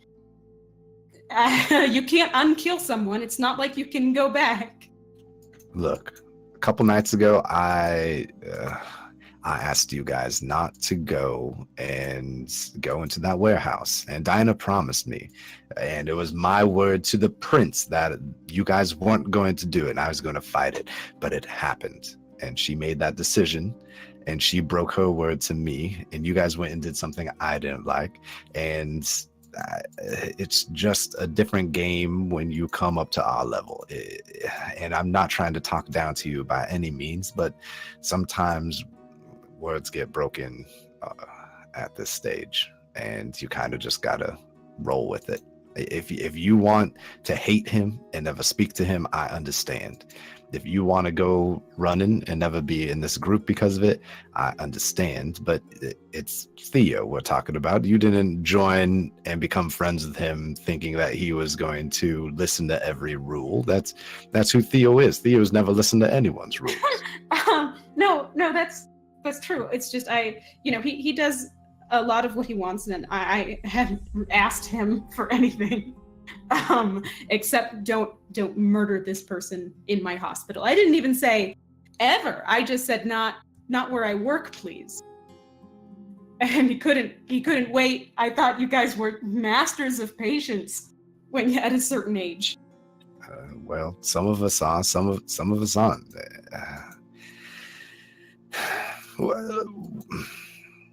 So I don't think we've gotten to what the actual advice you're looking for is. Are you asking me how you should handle talking to Theo, or are you asking me if you will listen? What exactly are you asking from me? Yeah, I'm asking. I think you've answered it. Look, if I talk to him, I won't get the response I'm looking for. So I appreciate your advice. I said maybe. maybe. Now, I've never had a heartfelt conversation with Theo. Theo's never taken me under his wing, so I cannot sit here and tell you he will joke around the whole time. If you come at him the same way you're coming at me right now, maybe you'll see something I've never seen before out of Theo. So I can't I can't tell you exactly what you're going to see. It's not like it's not like it's going to hurt to do it. You know, you're already frustrated now. What's going to happen? You're just going to be more frustrated later.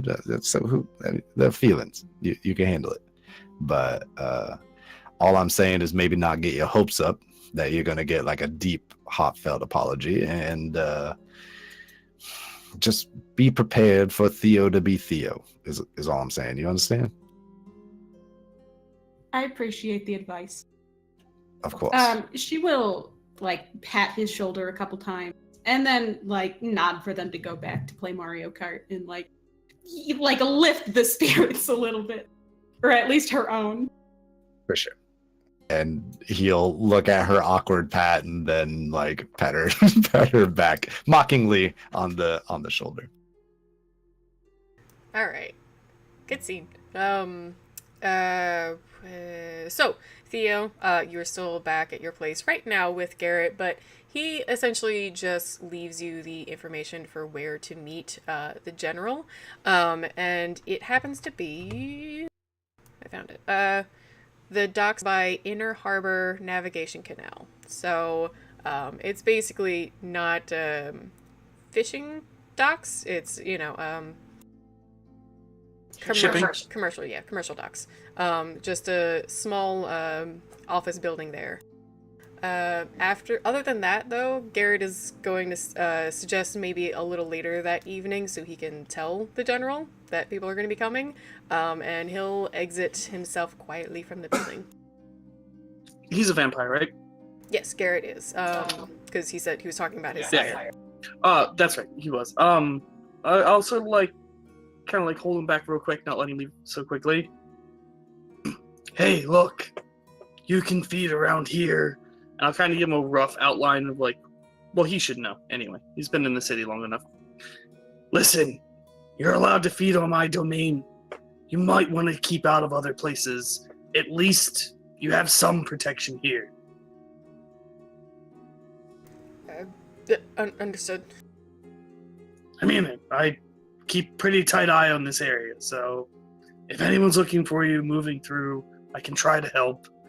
Otherwise, anything happens to me, Bjorn, the big guy you saw me with, I trust him implicitly with my life. And Abraham, the guy who put you out for a second, he's a good guy. You can trust him. Yeah, sure. Good to know. I'll see you later this evening. All right, see you later. All right. Otherwise, Theo, you wait a little bit longer, and a car arrives to take you over to Abraham's. I'm going to say that Bjorn, you're out having a good time, just trying to forget some of the junk that's happened over the last week, hanging out with maybe a mix of ghouls and kindred around the city, when you do get a text from Roxy that is her very straightforward, nonsensical, my place, as soon as you can.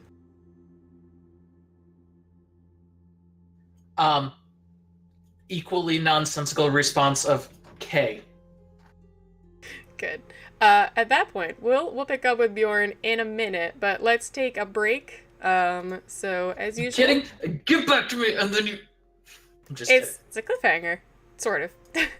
All right, so we're gonna take a little break, everybody. Anyone watching in the audience, if you have any questions about the game, players, whatever else, feel free to ask those, and we will be happy to answer. Otherwise, tell us how you're doing. How is your Tuesday evening? I found a nice rock track that I hadn't before. Blast it. Yeah, I like it. This is gonna be in the she's not in next. here. This is gonna be in the next scene where, someone's in a big rock and roll metal club.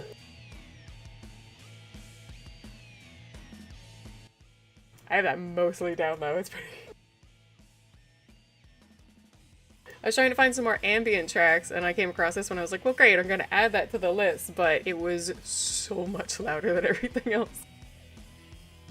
Have the I remember like most of the songs are all by like one guy, right? Is that still the way it is? Oh, yeah, no, basically every track I have loaded, at least for the vampire games, are all by the Kevin MacLeod guy. I only have some other, like, ambient forest sounds, fires and cities and stuff I added for D&D, and they're by somebody else that's connected with Roll20. Has Cloud added any more songs, or is it still that? I mean, he had a pretty extensive library, but when you go through looking, are you finding like more music that he's posting? I don't think so. I think it's just that there's so much that even though I've gone semi-alphabetical. I'll skip stuff like I can tell by the title. I don't even want Right. that. But like I think, or there's some like I heard before and I didn't want it for any reason, and then I was like, actually this would be good for this kind of scene. So I kind of go through it over and over again. Yeah, I think I only made it like maybe halfway through the alphabet. Oh yeah, there's a lot. So to answer Chris's question in the chat. Okay. Sorry. To answer that, I don't know how it's gonna go. It really does depend on her approach and his mood. So that's just one of those things. But like obviously she's human and young. Theo spent a lot of time. Well, he's very, very, very, very old, and he remembers a time when chucking babies, just burying them in a shallow ditch because they probably weren't going to live was just reality. Where, killing people happened for a lot less. So he definitely has a different morality. He's very old. He's got that sort of elderish morality to it, but I wouldn't say he thinks he's being bad in any way. And I also would say from a PC perspective, I get it, but like he's seen a lot worse than he does what he has to do. That's what not I, but also me. Luther figured like he's like, killing a bad person wasn't anything to Theo. Like it's no sweat. Kind of like just killing a bug. That was like legitimate anger in his voice where he's like, there's people here literally like in weird ass sex dungeons with tortured bodies doing who knows what. Like, no, they have forfeit their right to claim morality or life. Like, he doesn't feel bad. And he's got decent humanity. Like, he's not low humanity or anything like that. He doesn't relish taking life. He doesn't want to do it, but he also, like, his question would basically be reversed. Don't kill this guy, you don't have a right to take his life. And it's like, what about all the people he killed? You're not applying that question backwards far enough. All the people that suffered because of him. I'm just shorting out the loop here. I pay the price for it, but that's worth it to Theo. And then you're going to get hit with the fact that you could just have waited. And then you have to answer that question. I did wait. So here's what fucked me over is because it was a delay. It was a 24-hour delay. It's because the prince didn't take him. Yeah, I thought the prince was going to take him. When the prince was like, yeah, we're just going to leave him here, I was like, oh, no. Like, what? Why? Theo was pretty sure he was going to just die in the prince's custody because he was worried that the prince would use him for more information or throw him back out there and he would continue hurting people. Yeah, so, yeah. I mean, so you have a little bit of an out, but... Theo wouldn't care enough to justify it. He's that's not. Yeah, I was gonna say Theo. That's why I was telling her, like, you're not gonna get the thing you want. I'm assuming it's just gonna be mostly. He'll give the real response. Like, look, he tried, but like he wasn't letting that person live. That wasn't happening. And what's 24 hours? What's location? A dead man's a dead man. Well, I mean, it's her job. I think that's the location. Yeah, he made it. Clearly, they did all their jobs very well. No one was negligent. Didn't even happen while she was there.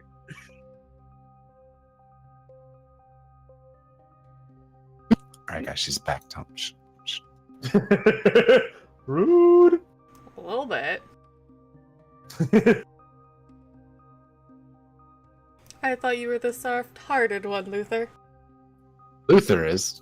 I mean, I am too. But... Doesn't mean he can't understand someone else's mindset. He just thinks they're wrong. Oh no, I meant Or about the comment. doesn't The want to be comment the about me. one to... The comment of her coming back. She's here. Shh. Thanks, guys. You're welcome.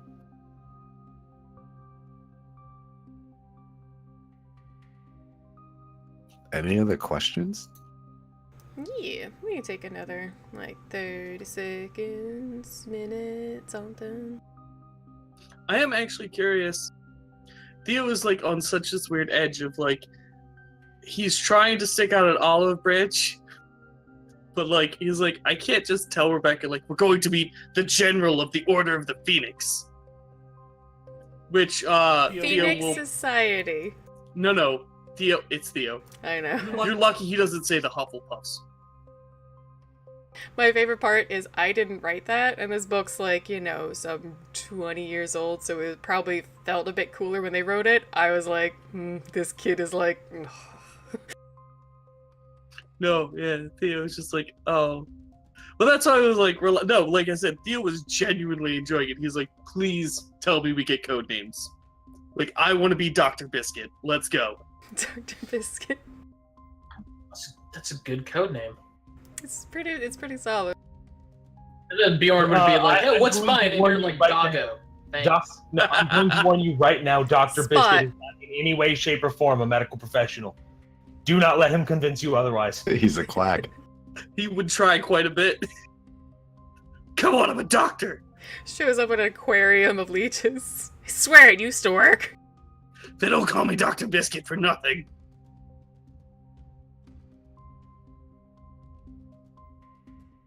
Alright, I think we're good to get back into it. So yeah, Bjorn, you were out having a good time, just trying to do your Viking thing. And Roxy asked you to come by her place. You reply, K, and you know that she'll just expect you when you show up. I'm not going to drag it out any particularly. I'm going to show up relatively quickly.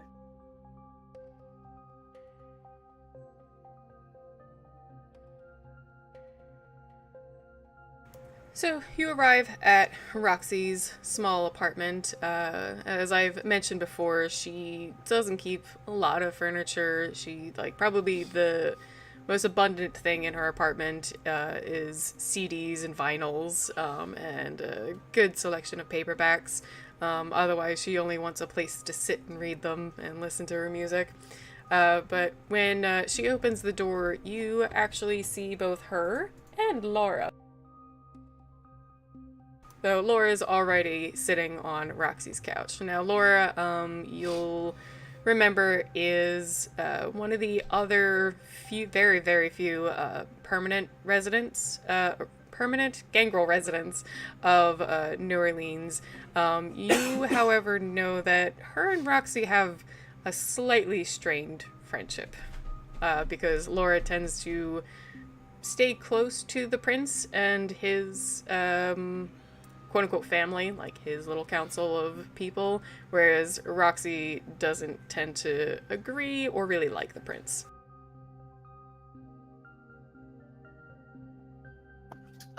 Yeah, when I walk in, I'm just gonna politely nod to both of them, not being, too overly warm or anything, and just kind of slowly pace around Roxy's apartment, poking at various albums or books she has, waiting for her to so carefully enlighten me as to what she needs. Very shortly after, just as you even get a few paces into the apartment and head over to her music collection, she will shake her cell phone just kind of at you. It is a smartphone, but it's definitely an older model. She doesn't seem to care about getting anything new. But she kind of just shakes in your direction. So apparently it's midnight tonight. What's Maria and her bodyguard, Lupin, they want us to meet at midnight tonight. Thematic, I guess.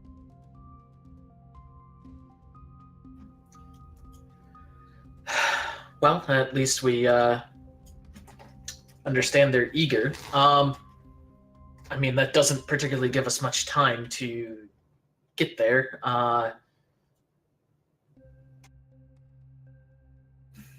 So, Laura sits on the couch with her arms spread out on the back and has just sort of a bored half smile on her face. We've got enough time. It's not that far from here. I mean, we should probably get going soon. I just meant if I wanted to pick up, some Advanix or maybe a collar or something on the way. Laura laughs softly at that, though Roxy just shakes her head. Bjorn, I don't know if it's such a good idea to, assume the puppies want to be treated as such. I mean, obviously not. Sorry, Theo's sense of humor is probably just rubbing off on me. Still, I prefer to be punctual. We should get on the way unless there's anything else you guys have. I mean, we can talk as we walk. I want to get there and get an idea for the area and comfortable before the lupines show up.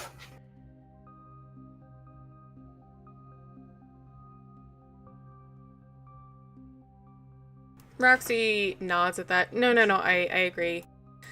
We should get going, but yeah, you two, and she points between Bjorn and Laura, behave. I don't think the three of us could deal with one of those furball toddlers, let alone two grown ones. I am offended you would assume that I would never behave myself. I am a model citizen of this United States. Yeah, whatever. I thought you were about to say you would be offended that you couldn't handle one of them, because I don't want you getting all high and mighty and trying anything. So, Roxy informs you, in addition, that the meeting place is very near the territory you already went through, but there happens to be a small cabin, as far as she explains it. She looks a little contemplative as she's saying it. She's like, I think I know what they're talking about. I think I've seen it. It's like just this little Lincoln log thing that I don't know. Maybe it's a meeting place for them. I don't know. Maybe that's where they yiff.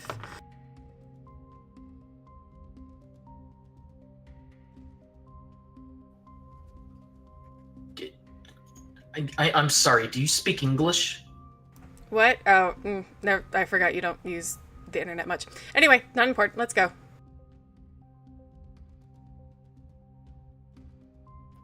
Okay. So, you guys take it takes a little while walking, but Roxy and Laura seem to definitely prefer that to taking any specific transport to the area.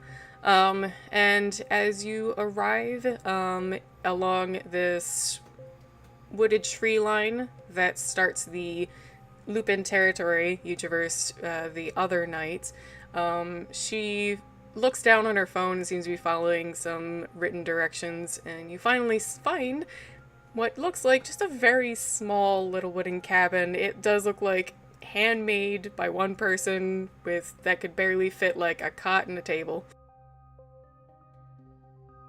Well, this looks like the place. What time is it that we arrive? You managed to get there, like about 1:45, so you're happily there a little early. If they happen to have already been there, you can roll to see if you sense anything. Sure. And I will put my Auspex hearing up. Okay.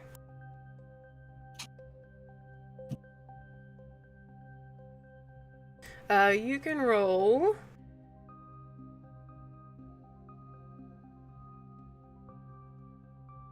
500 D10. No, not again. You're not you've dealt with Lupin a lot more than say most kindred, but you're still like not super attuned to them with awareness. So I'm actually gonna say use perception alertness, just for hearing anyone nearby. But with your Auspex up, you can do it at difficulty 5.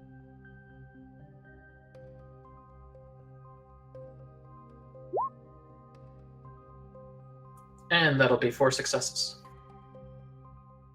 So, actually, let me check the girl.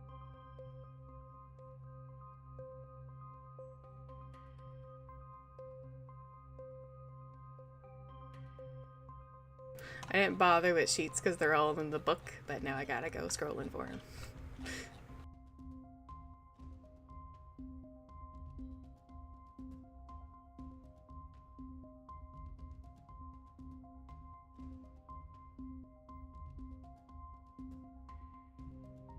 Alright, so let's see. Roxy.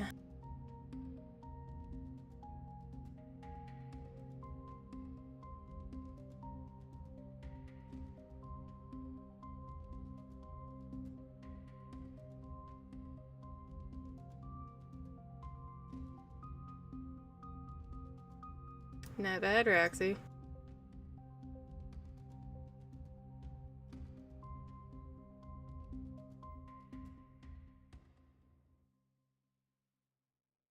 Look at you, gangrel.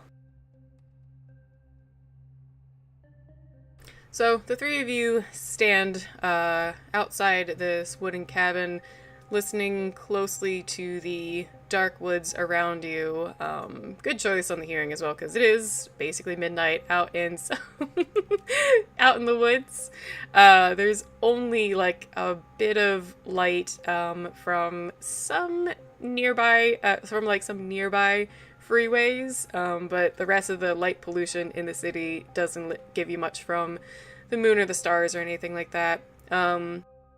So at first you just loudly hear some squirrels and other late winter, just before spring, kind of like wood sounds. It's pretty quiet actually, but as it gets closer and closer to midnight, really just about a minute before, you hear very familiar, loud, pounding paw prints hitting the ground, kicking up leaves and cracking sticks as it goes, tossing up stones, and it sounds like it just weaves through the trees almost a mile away, but then just getting closer and closer within just a minute. And then finally, just as you can see a little bit of light through the trees, you see 2 gigantic wolf-like humanoid forms come bounding toward the three of you, and they skid to a stop about maybe 4 yards away and straighten up. The one decked in darker red fur seems to stay in his form, breathing heavily, while the slightly smaller one in a near black fur form starts to shrink down and eventually appears as Maria, the young Hispanic woman you've spoken to a couple times now.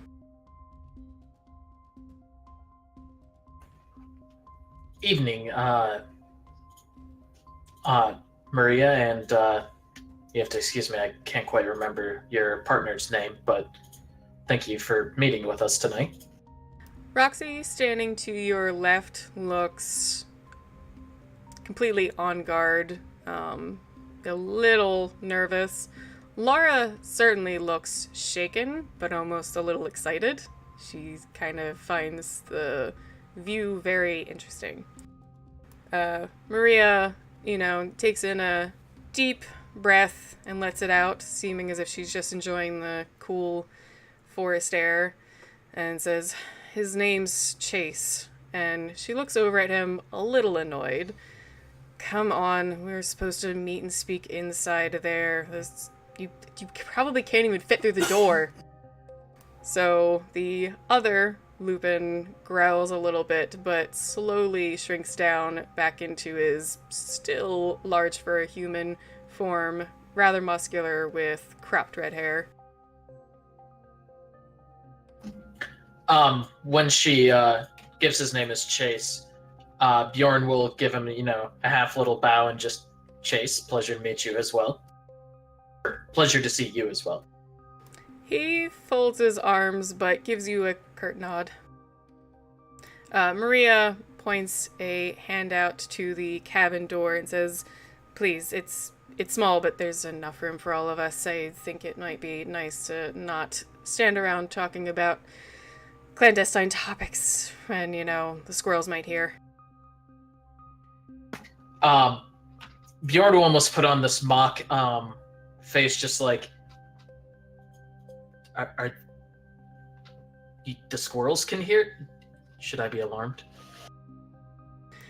She gives Bjorn a small smile.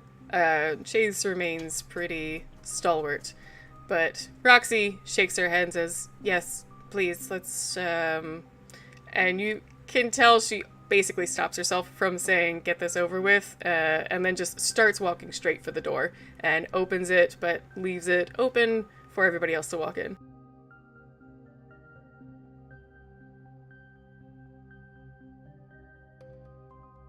Yeah, and Bjorn will follow suit and kind of stop at the door, hold it open, and hold it open, gesturing for the lupine to go ahead and enter before being as perfect a gentleman as he can muster. So Maria and Chase give you another just polite nod and walk inside. They're inside, as you could have surmised as much as could be, and there is a very small little sink and a square foot of counter with a couple cabinets. There's a small wooden table with 2 chairs. There is a cot, but it is actually folded up and pressed against the side of the wall. Chase walks inside and immediately takes to the furthest back corner, so as if he can watch everyone. Maria stands near his side, but a little more to the mid-back of the cabin, and again waves her hand out for any of you to take the seats. Laura, almost a little too comfortably, just walks in and takes one of the seats at the table. Roxy stands by the table. I'll follow suit with Laura and make myself comfortable in one of the chairs, but not an informal comfortability, but obviously at ease.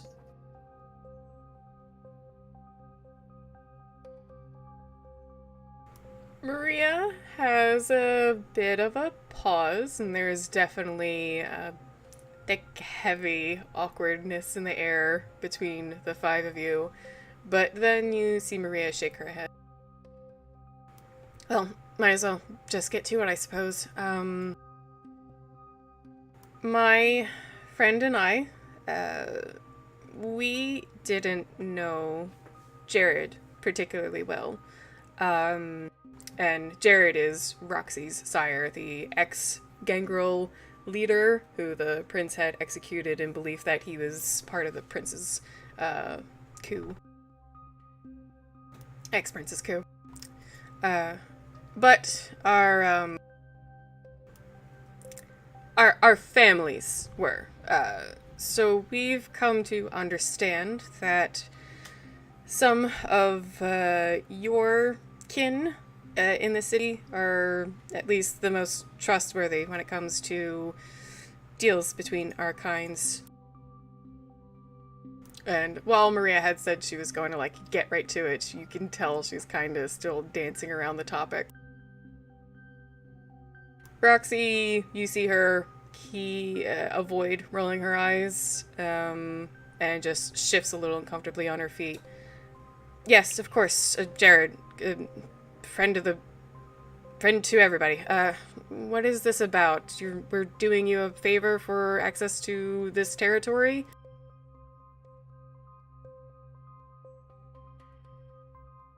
Chase, almost in a unexpected turn, looks away. He kind of looks out the small window in the cabin, and Maria sighs. We know of one of our own that is, from what we found out that he's trying to find one of your kind to attempt embracing him.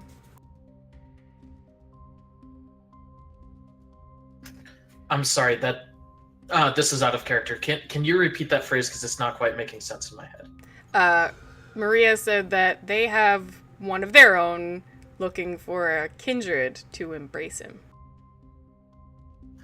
Okay, sorry. I was hearing the embracing part, and I was like, wait, a werewolf is trying to embrace a vampire. Yeah, sorry. Okay, no, I got it. No.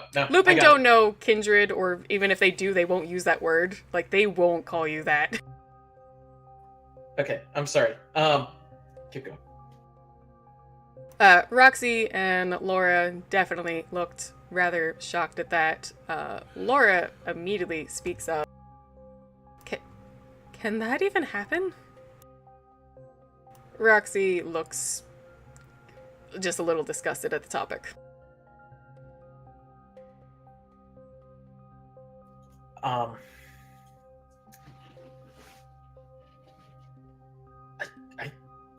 You'd be surprised what can or cannot happen on this world. I've seen enough strange things, but regardless, it's madness. Maria folds her arms, looking genuinely distraught. You can even tell by her body language, she's just letting her emotions show a bit. I don't understand why. And then she glances over to Laura, who seemed confused. Yes, it can potentially. Generally, it just ends in death, but the outcomes, if it works, are far worse than you can probably imagine.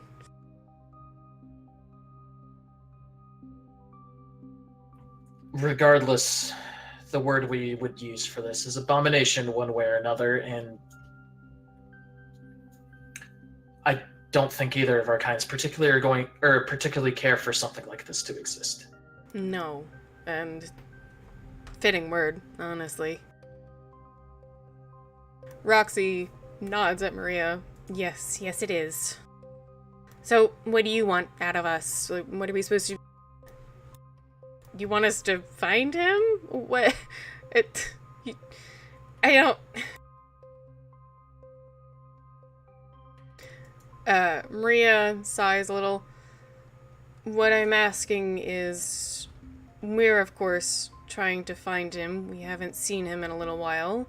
We want to extend our network, as it were, and see if you can put your ears to the ground and see if you've heard anything from him. His name's Samuel Height.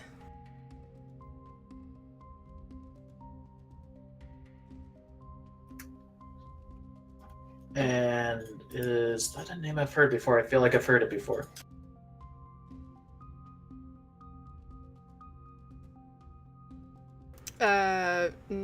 I don't think you have. Nope. And double checking my list of names, it's not anywhere on there. So, I had to, think for myself. I was like, did I mention it earlier? No. Okay. And Maria begins to explain physically that he is a big, hard-looking, middle-aged man with kind of light hazel eyes and brownish-gray hair. He dresses typically in kind of average t-shirt and jeans. Then she shakes her head. Unfortunately, I mean, maybe if he's gone into hiding, he might be dressing up or down, but... wait, what am I thinking? And she pulls out a cell phone from her pocket, and it takes a little while scrolling back and forth. Chase continues to look just more achingly uncomfortable in this setting, and she finally walks up to the three of you. Here, and she turns her phone, showing you a picture. I'll study the picture for a moment, trying to commit it as well as to memory as possible. And again, upon seeing the picture, is this a face I've seen before? Nope. Okay. Like I said, I'll sit there, study the picture for a moment, and just turn back to Marie. Of course, somebody making a request like this, or walking through these parts, shouldn't be too hard to find. Can you forward that picture for me to I have a phone that you can forward it to, and I can take it from there, and I'll read her off a number. Yeah, I suppose I can. She seems uncomfortable with you having her phone number, but she wants this done, so she takes the phone number down, and a minute later you get a text with the photo. Perfect. But absolutely, I would love to be of assistance and help you all close this matter once and for all. If it requires my assistance, I'm happy to give it. Yes, I don't think any of us want one of these running around. It may be indelicate to ask, and Chase gives a little snort. But that was Marie who said that? Maria is speaking. Yeah. And Bjorn would hold up his hand, just be like, we're already talking about abominations of all kinds. That what more could be indelicate at this point? What is the likelihood, normalcy, or whatever, that if someone requested being embraced, it might happen? In a perfectly functioning, normal society, absolutely not. And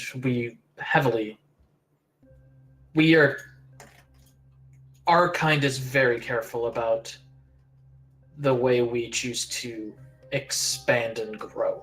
We're a careful... Chase snorts again. Maria's listening, though. Would you prefer I put it, we don't embrace, we don't turn everybody, because then there would be nobody left to drink? Sorry. We're careful, because just as you want our existence kept on the down low, we are careful about how we and when we turn. On that matter, that is only those of us who care to keep things quiet. Like any society, there are those on the fringe that are going to act however they so damn well please. We're not some kind of Illuminati that we can control every single last person's thought on the planet. There are always going to be fringe societies anywhere you look. You know, rebellious or anarchist types that are always looking to live on the fringes of whatever sort of structure you put into place. So in the proper vampire world, absolutely no chance this would happen. However, there are always going to be those desperate, dumb, or stupid enough to say yes. And fortunately, I think I'm a decent candidate to hunt these individuals down. Well, that's mildly encouraging. I think I just have one last question. The three of you are one sort of bloodline, as I understand it. Would other bloodlines be more likely to give in to such a request? Now that's just borderline stereotypical, isn't it? I'm asking for a reason. You have a reason you would rather be speaking with us than Black Spiral dancers, correct? No, I'm only working on rumor. I've never actually sat down and had a conversation with a dancer before. You don't really have conversations with them. I take it, I'll take your word for that. Yes, there are always going to be certain types that are more likely to give in to something than another, but... She puts up a hand. Fair enough. I just thought it might be something useful in your investigation. We're only able to look as far as we understand your kind.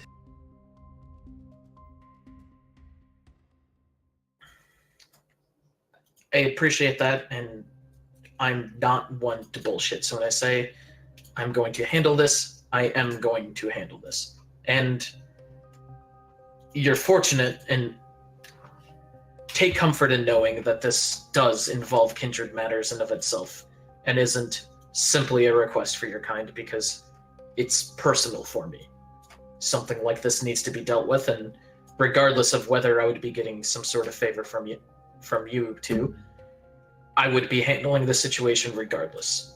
So when I say I'm going to deal with it, no, I am going to deal with it. Roxy nods along. Oops. Yes, no, like I said, we don't want one of these things running around any more than you do. And yeah, from what I've heard, if you find someone dumb enough to try, he's more than likely not gonna make it through. But on the off chance he does, we don't need that. So you have our word. We'll do what we can to look into it. Maria nods, just kind of letting her head drop, her eyes closed for a second. I appreciate it.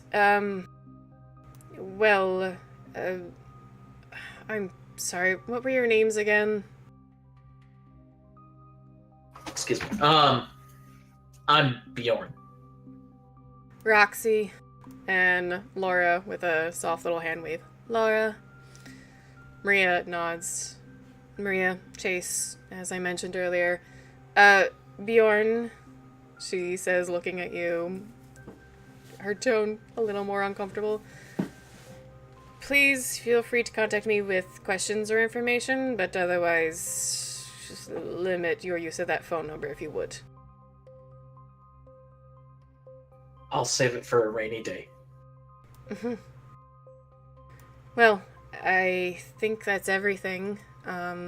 Like I said, you now can reach me, she says, nodding at Bjorn again. And, hopefully we can solve this quickly and quietly. Me too. Roxy opens the door again, but same as from the outside, she kind of just stands by the door jamb and waits for anybody that is leaving to file out first.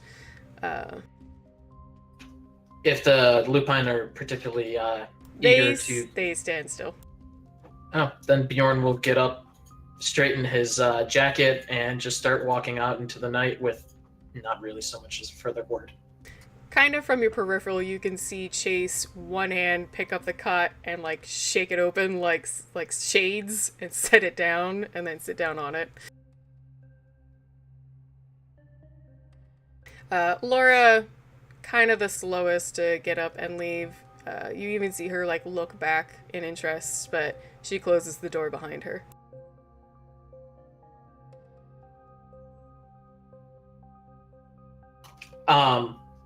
As we're, I keep walking in silence for a good several minutes until we have numerous paces between us and the house, because I've heard or know enough about lupine hearing to know. I mean werewolves. Exactly. That once I feel that we're at a comfortable distance away, I'll just turn to Roxy. So that's not exactly how I expected this night to be going. Roxy was quiet, almost military, straight back, just walking away, and the second you say that, she lets out a string of awkward giggles. Just there's a fucking werewolf trying to become an abomination in the city while everything else is going on. Laura gives an awkward smile. You guys are both glossing over the most important part. Lupine were begging us for assistance. Roxy just, like, puts her hand, like, behind her neck, just continues, just awkward giggling. I can't.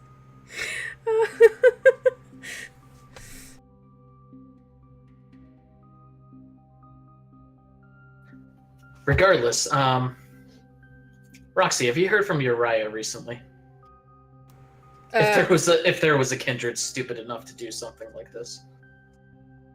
Roxy almost freezes in her step. Laura takes a couple steps more before she sees the way Roxy reacts and looks confused.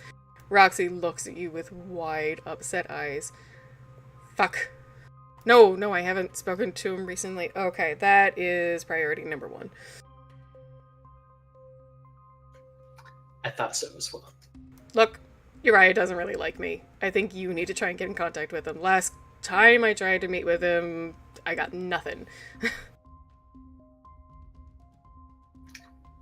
Fair enough. I can handle that. The night's still plenty young. I can go meet with him tonight if he's willing. The two of you have something something you guys can be accomplishing tonight. Laura stands there, kind of turns to the two of you, puts her hands on her hips. I mean, should we tell the prince about this? I mean, he's definitely going to have more immediate intelligence resources than we do. Oh. Yeah, I guess the prince would be important to the... Roxy scowls but doesn't say anything. I need to talk to Uriah tonight. That's of utmost importance. There are a few things that need to be nipped in the ass right now. Yes. Trust me, Laura. I will get around to talking to the prince. I'll handle it. Roxy almost barks. Yes, I think that is the order this should go. This is our information right now, she says between the three of you, or the two of you. Laura, let's have Bjorn meet with Uriah first. If anybody knows anything that's going on, especially the weirder shit in this city, it's gonna be him.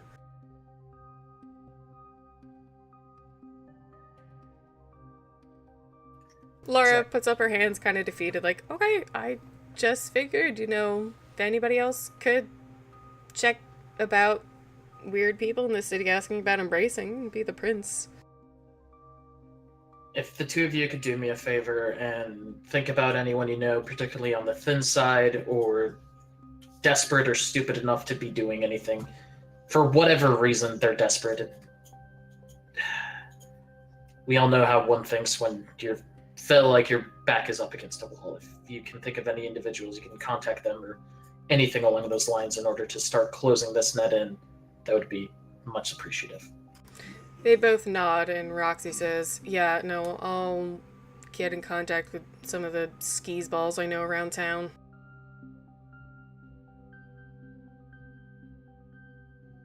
Thank you. With that, despite how young it is, the night is only going to last so long, so good luck. Of course. They walk further out of the general area that is a little more rural and wooded. And Roxy just kind of almost grabs Laura's arm and starts heading off in one direction. And I'm going to head to Uriah's without giving him a heads up. Okay. We'll see if we get to that tonight, but at this point, Theo has made his way over to Abraham's house, where the rest of the crew are waiting. This is technically earlier, too. So, waiting for Hector to wake up. It's heading closer to about 11 p.m., and Hector still hasn't woken up just yet, but Theo arrives. I do not expect that he knocks.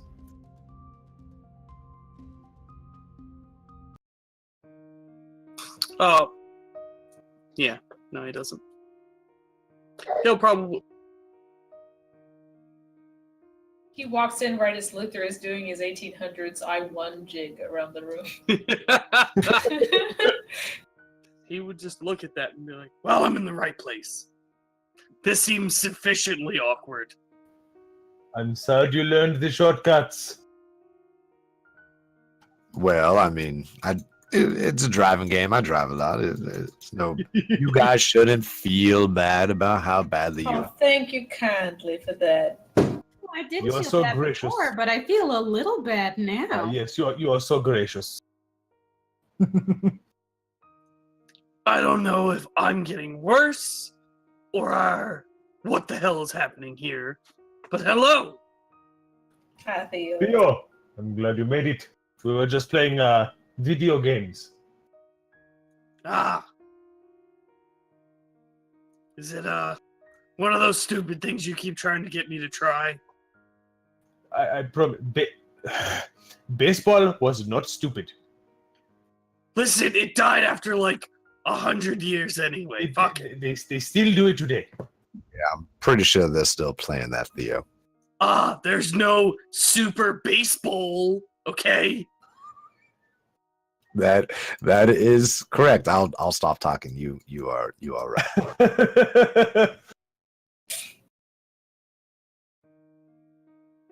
Anyway, I'm here now. Thank you.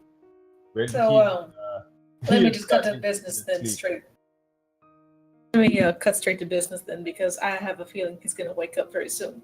So, we have semi-decided to, when he wakes up, ask him a few more questions and then have Abraham erase any memory of Garrett and then let the prince have him. It could be enlightening to see what the prince does. I want to see what questions the prince asks in particular.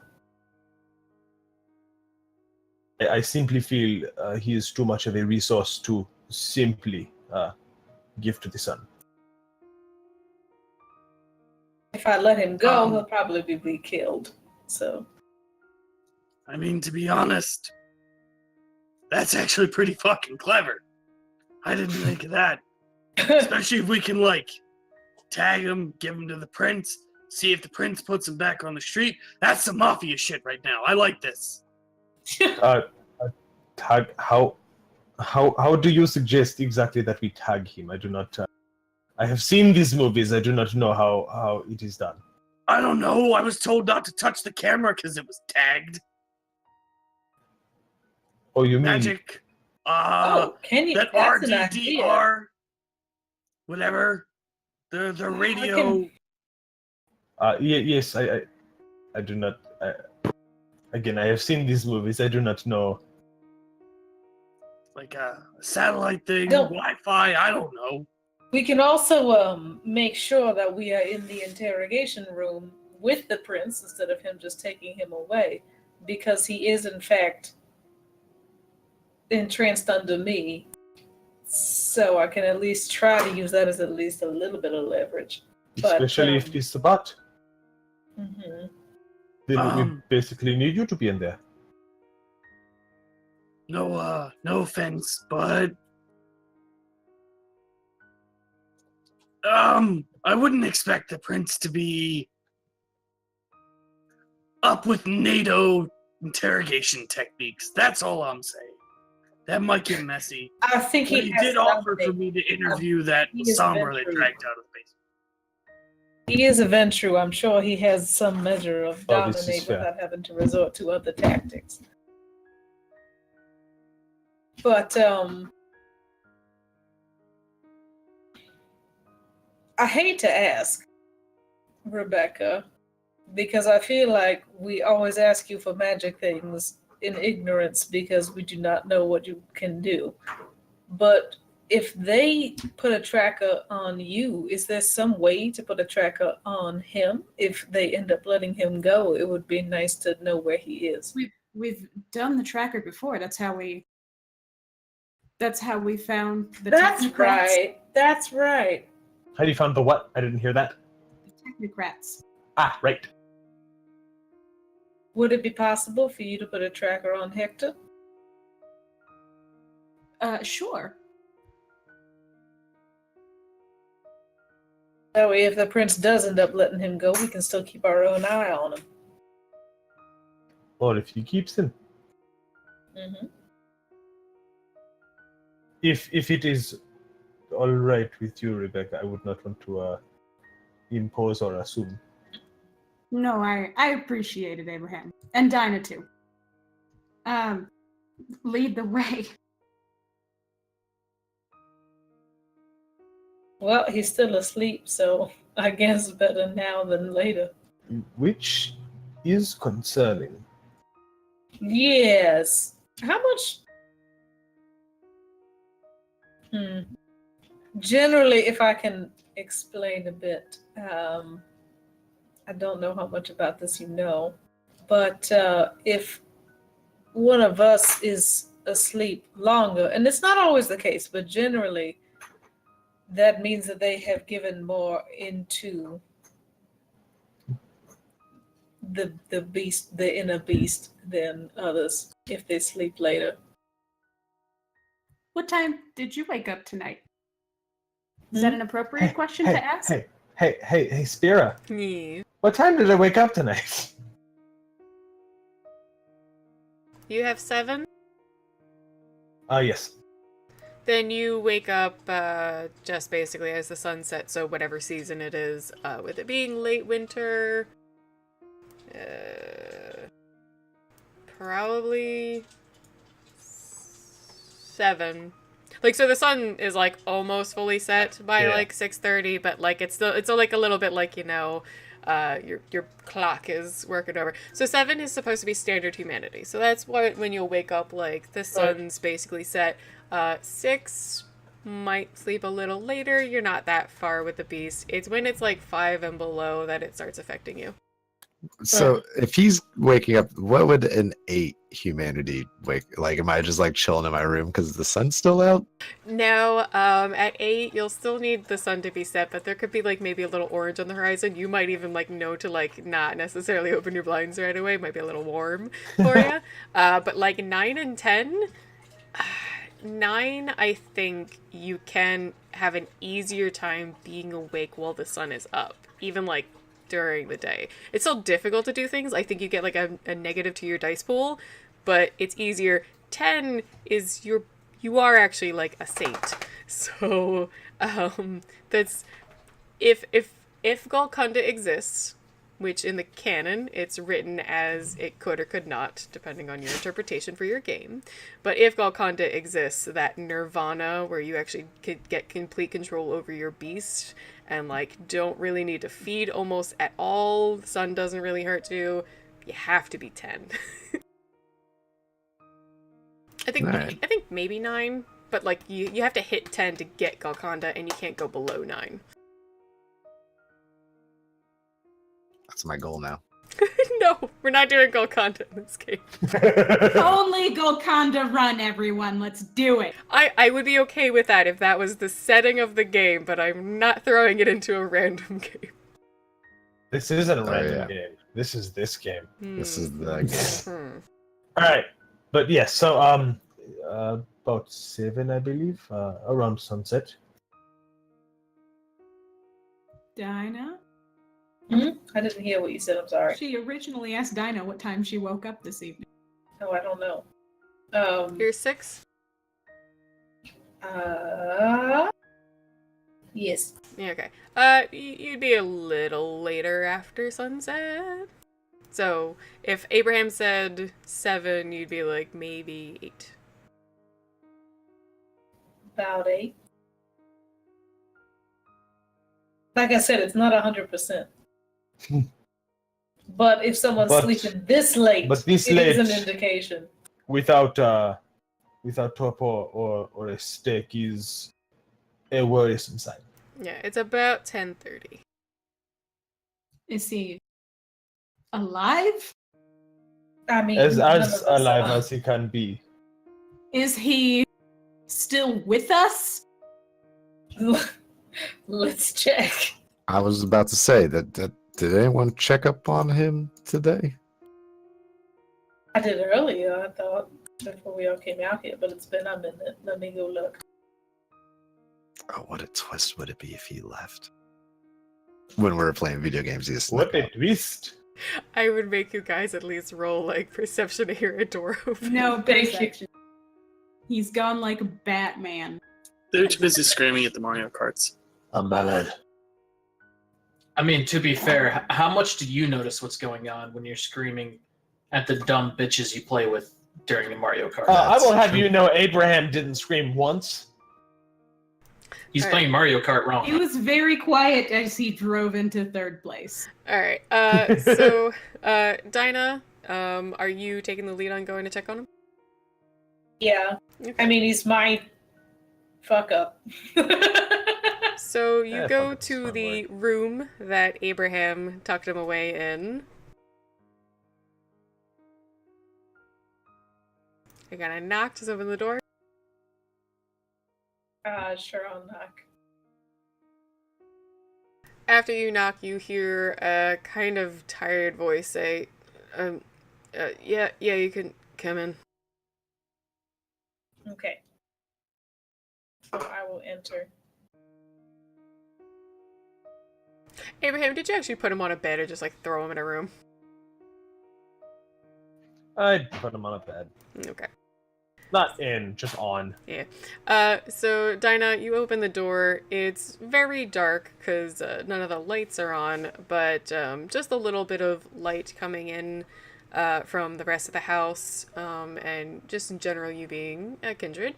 You see him sitting at the edge of the bed that he was on. His expression looks like he might have woken up a little while ago, but still looks a little, like, out of it. All right. Hello, Hector. Hi, Dinah. His expression and body language when you speak to him is a little confused, as I've said before, but there's almost a sudden spark and perk of happiness at seeing you. Did you sleep all right? Yeah, I know. I slept fine. He runs fingers through some, like, kind of greasy, dirty hair. Yeah, I'm fine. Where are we? We're at one of my friend's house, but we are going to take you back to where we went yesterday because I need you to go ahead and answer some questions for him so that we can put a few things to rest as a favor. For who? Oh, for the gentleman's house that we were at yesterday. Oh, yeah, sure. All right. Okay, let's see here. Are you hurt at all or anything? He starts to stand up and actually almost, like, checks himself over. No, I'm fine. Why? That's good. Just wanted to make sure. Oh, we might want to give you a once over though. Would you come in here? And I kind of like motion to Rebecca and Abraham. Yeah. I will stumble in. Limp. Who's left in the room? Just me and Luther. Luther. He'll give you like an awkward like, "What's up?" Hey. You won't actually. Yeah, actually, I have something to say to you when. Cool. Awesome. Say it. So Luther stands in a with an attitude of just listening to what Dinah asks for. Oh, I'm sorry. What did Dinah ask for? I think she used the wrong name. Yeah. I meant Abraham. Sorry, Abraham. Okay. To people that are going to be doing things. Abraham's gonna be. Mind wiping and tagging.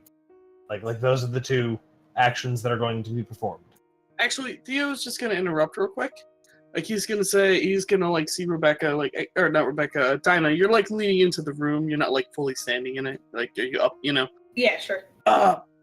Hey, actually, guys, why don't we let him have a couple minutes to kind of wake up? You know how it is. Kind of crazy first thing when you get up, and we could talk for a few more minutes. Just good to know he's alive, kind of. Sure. Yeah, why not? We have a few questions of our own to ask. Is that all right with you, Hector? Give you a few moments to orient yourself. Yeah. Take your time, Dinah. And he sits back down. I'd probably like move to like the kitchen or wherever like a further part of the building is. I say, can I get you anything? To Hector. He stares at Dinah, at like looking as if like he should ask her. Yeah, that's fine. Oh, yeah, no, I'm good. He starts scratching his head, and now his body language is looking a little more uncomfortable.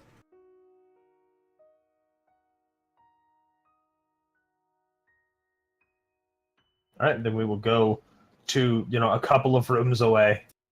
Place is big enough that we can get plenty of privacy. I did want to ask him. I don't know how long this enchantment thing's gonna last, so I'm trying to race the clock a little bit. But yeah, Theo's not. This isn't going to be a long conversation. Yeah.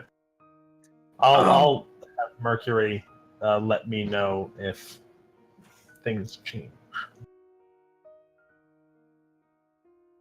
Mercury, understanding not to make the subject too uncomfortable. Yeah, just kind of sit out in the hall and sits down. Sit out in the hall, yeah, and just kind of lay in the hall. Yeah, once everyone's gathered around, he's gonna look around the room curiously and I guess try to measure your faces. So we're doing the old Yeller routine. 'Cause we're sending this dog upstate to live on a farm. Why not?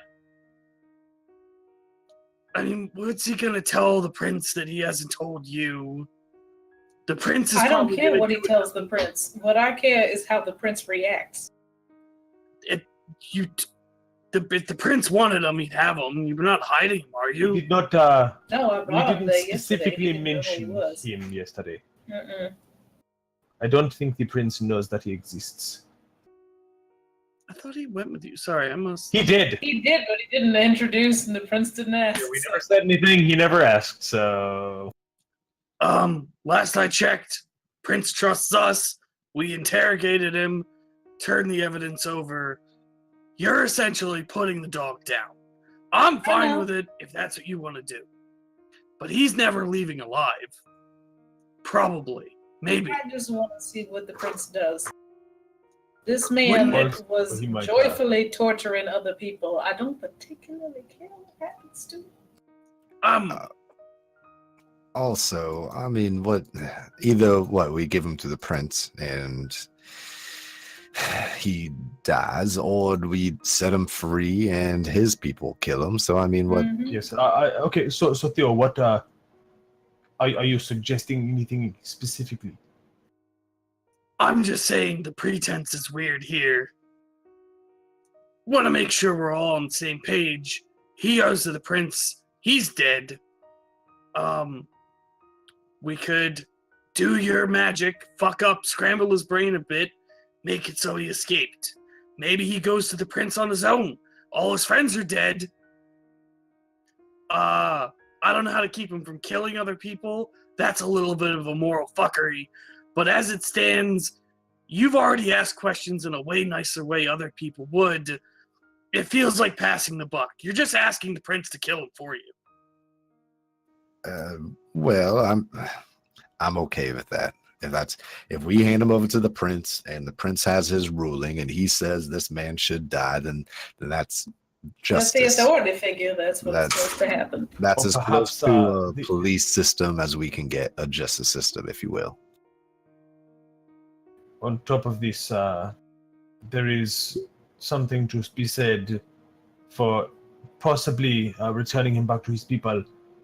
The prince does he has people, he has himself that can perhaps set the stage for him to return back to his people. Perhaps the prince has a way to get more information from him. This is All that is all just possibly conjecture, the though. idea. I just want to turn him in and see what the prince Well, does. yes, but the options are we give him to the prince. We deal with him ourselves, which we know how that is. We give him to the prince, and the prince deals with him the same way we would have dealt with him, which ends the same, but one does not involve me harming him, despite how reprehensible he is, and also tells us a thing, or perhaps the prince has a better plan. Yes. No, Theo was actually, during your conversation, holding his hand up. Yes, Theo. Has anyone actually just asked him About what? specifically? this? Do you mind if I give him a call? Oh, the prince. Well, Not Yeah, I just yet, met with because him I earlier. wanted to finish asking questions of Hector and erase his memory first before we told anything Oh, yes. to the prince. okay, but that's still an option if we ask the prince what he wants. the Maybe since Either people way. asked and we have a time crunch, let's just do this first. Yes. There's no time crunch. I don't There work will on be. time He crunch. called the prince and he wants to come get him. we need to He make can sure wait that Garrett. 20 minutes. How long are you going to torture the boy? I'm Torture- already no. on shaky standard as it is, Theo. I don't want to tell the prince to wait 20 minutes. I'll tell the okay. prince to wait 20 minutes. The I'm the okay with that. we Or we could just not call him when we're done. And then we have as much time as we want. Why create a situation which is easily revivable? That's Fix what it. Just you'll do. talk to him. Yes, that was my plan. Yeah, I'm No, going to go like, talk to them. Now. What if he's like, I don't care about this guy. Fuck off with him. I mean, I'm going to call the prince after I'm done talking to Hector. what Okay. That You is go the talk to to plan. Hector. I'll what call the prince. questions do you have for Hector specifically, other than what Rebecca and I plan to do?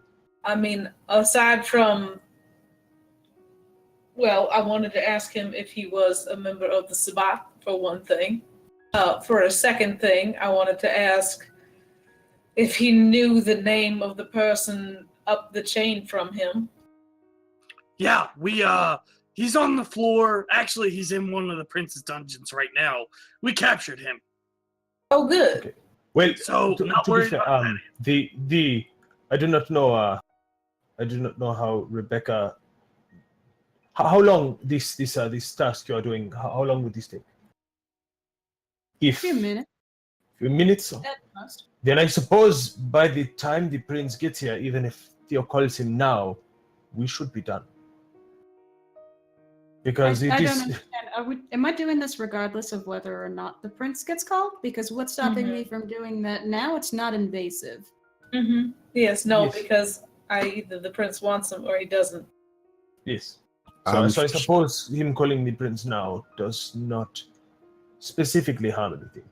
By the What- time the prince arrives, the prince or his people arrive, we will be done with all of the questions we have.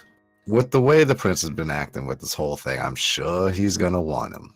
I can't see the prince just saying he's not gonna want to interrogate him, man. He's going to want him. That is. It And And like that's to the stick part his that own- bothers me. I would rather avoid pointless interrogation. This lady here, he's going to point to Rebecca, can do it in a nice way that doesn't involve pulling any of his teeth, cutting off any of his limbs, or making him I live. don't think nightmares anyone's for going to be centuries. doing any of that. What? I don't think anyone's going to be doing any of Out that. of curiosity, Spira, I've been here for the entirety of this prince's reign. Is he likely to do that kind of thing? I heard a lot of things okay, being bandied is- about. So it's Is only- the prince likely to torture someone for information? Or the people the prince gives them to. No, Marcel. I'm gonna say you feel like it's not outside his wheelhouse if he feels like it is the best or only option, but you know him to be much more of a clever, subtle. He's a good Ventru. He's like, no, I'll work with dominate presence. I'll do what I can. Bandy favors, promise this over being killed kind of things. He'll do more mind work than he will physical. Yeah. Which to maybe Rebecca might sound as bad, but So you would know that Theo's specific, or at least Abraham would probably get that Theo's specific hang up here is that we're making sure the prince can't get anything out of him before giving him to the prince, thus ensuring things escalate. No, we're only No. We're making sure that he can't get a single thing that incriminates Just Garrett. us out of it. Garrett is the only thing. The only thing I am erasing. taking from him is Garrett. I do not want him being like, yeah, there was this guy Garrett. I don't know where he got off to. That 'Cause wasn't incriminates us. clear to Theo, Okay. because you guys just said that we're going to make sure he can't talk to the prince. I thought I said it, but okay. Yeah, I That's thought, fair. I mean, I No, not while Theo was in the room. We did. I thought we said we wanted to. I do We not. weren't specific. Theo's assuming you're I like said wiping out. Garrett. I'm Yeah, okay you're with not- you guys minor rewind, Yeah, like fine. clarify. I mean, I literally said it, but it's fine. It's Like, I get it all the digital time, so format. It can big be hard. deal. It's digital format. It can be hard to Yeah, catch every word. and, like Yeah. pay all attention. Yeah, no, it's no big deal. But yeah, I didn't realize it was sent to Theo. Sorry. No, you're fine. Don't worry. You're cool.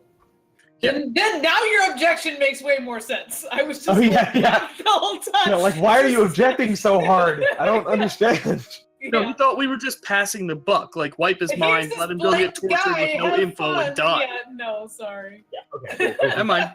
Now we're on Roll this. back. He's still gonna insist on calling the prince first and be like, "Do you even want this guy?" That's fair, because All right, well, I don't see why I can't just give him a call, see if he wants this dude. Also, I kind of feel bad. We let him live. I don't know. I feel responsible now. You don't have to. He's bound to me. Let me feel responsible. Okay, but like, you weird folk, he like loves you. That's, I don't know. It seems cruel.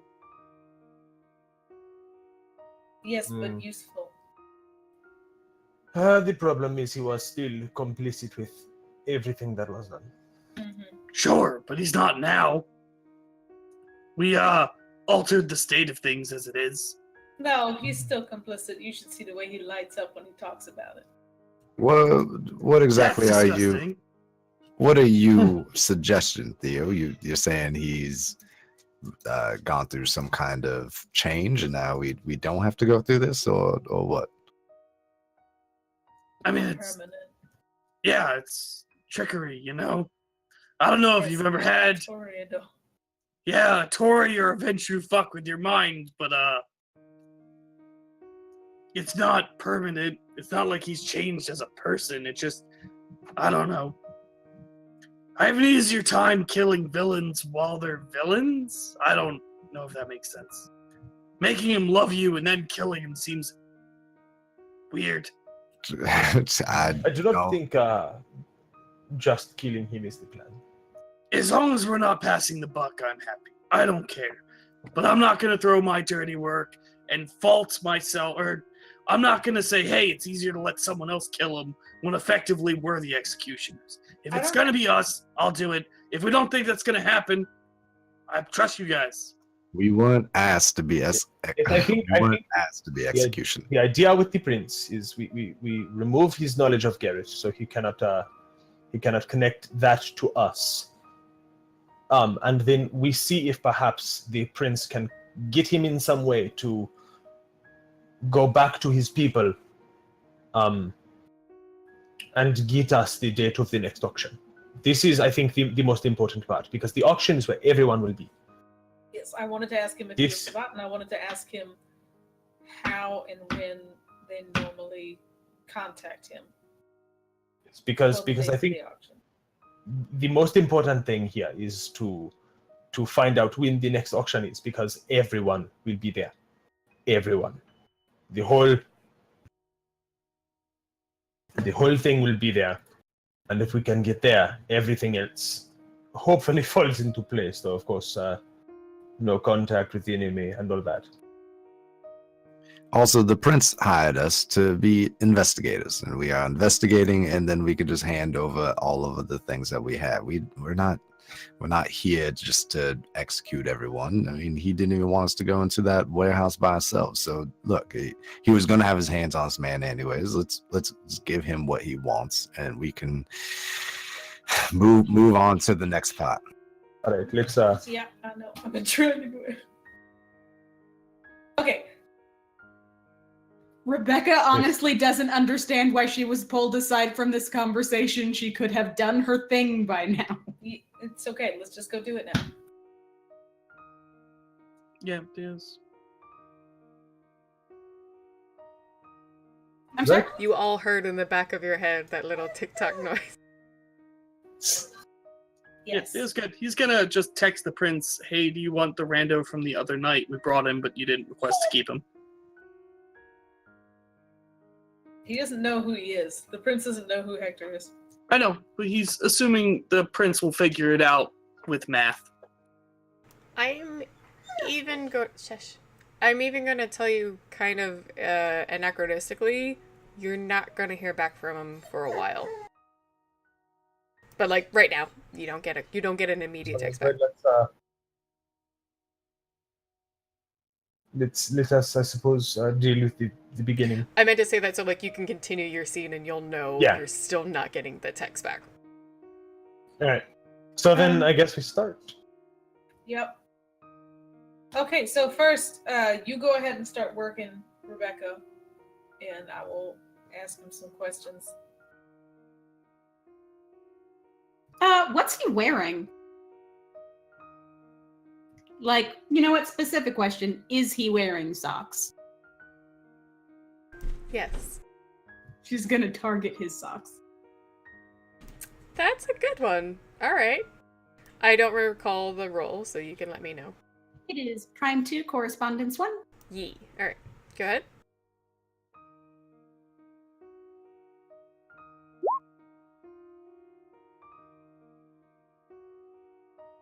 All right. Well, So, Never what was the mind. difficulty on that? The difficulty was 5, so she just got Okay. a success. Okay. How long does that last?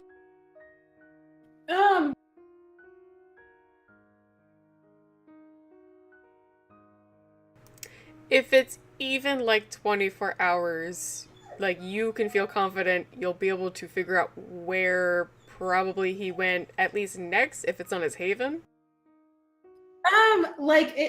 It's up to you. 24 hours seems generous. She might do it again on like his underwear or something. I mean, yeah, you didn't botch or anything weird like that, like that it would mess up your concentration, so you can feel free to pick another target on his clothing. All right. The other sock. The other sock, sure. I like it. Do it. That's better. Okay, now which one's which? First Because I'll roll totally was for... remember next game. Oh no, that's fair. Sorry. No. First roll was for. No, okay.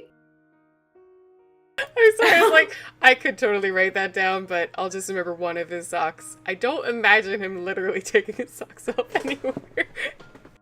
Different. I hope he's like, you know, like he's on the last day of laundry and he has to wear these socks for a while.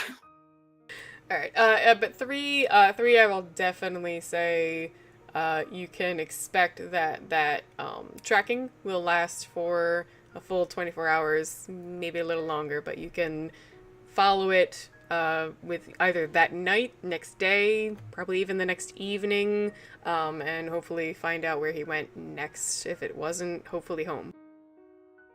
All right.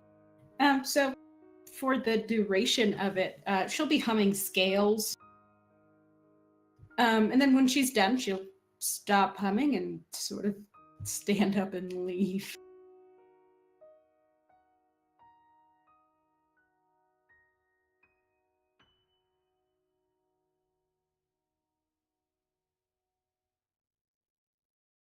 Mm-hmm. Okay. Dinah wants to ask her 2 questions, which is basically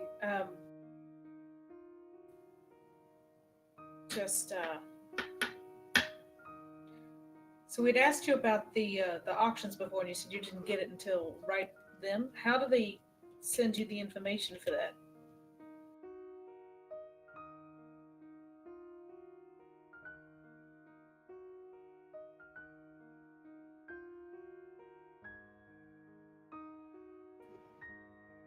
Yes. Yes. Oh, I'm sorry. I thought I heard you say Rebecca, and I was like waiting.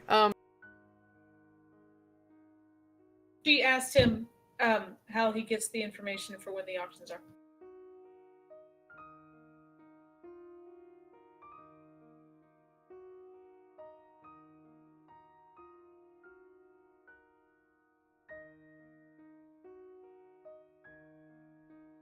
Do they send it to you? Like, does he tell you by word of mouth? Does he send it to you with a text message or what?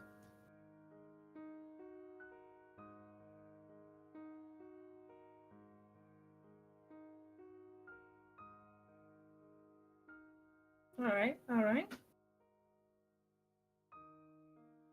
This might be a bit of a personal question, but are you an anarch? Are you with the anarchs?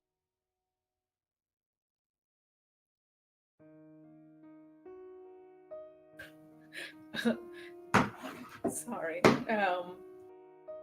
You're with the Sabbath then?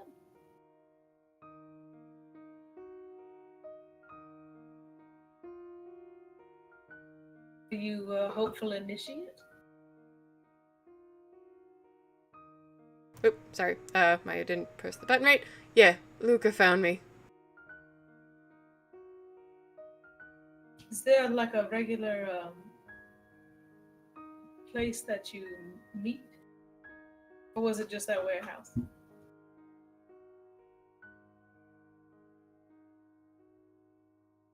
All right. How long have you been trying to get in?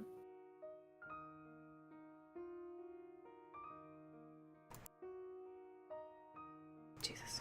I've been with the group for a little while, but you start with smaller jobs and then start to move up. Finally, I even got warehouse access not too long ago. Oh, so you're doing all right for yourself. Yeah, I think Luca's gonna really appreciate what I've done recently. Oh, good for you, honey. All right. Well, by chance, did you ever talk to? You said you had a couple of friends down there. Did you have somebody named Garrett? Yeah, Garrett was pretty new, but was doing well. Luca really took to him. Wanted to get him started on some business. Oh yeah. Yeah, I mean, guys seem fine. I don't know, little jumpy. Yeah. So, well, what's your stake in this? Why you just trying to be in the Sabbat? You just trying to get inducted, I guess. Since it's getting a little later, like, he's gonna give you pretty straightforward answers, so we can, like, kind of maybe go through them. So he does tell you, yes, he was, he will reveal, actually a little more straightforward. He was embraced by, someone. They didn't seem to care much for taking care of him. And Luca found him, so with your personal knowledge, you understand he's essentially an anti-tribute who's trying to make his way in. Short of that, yeah, he actually doesn't know too much. He's being groomed. Okay. Awesome sauce. Did we ever get a text back from the prince? Nope. All right.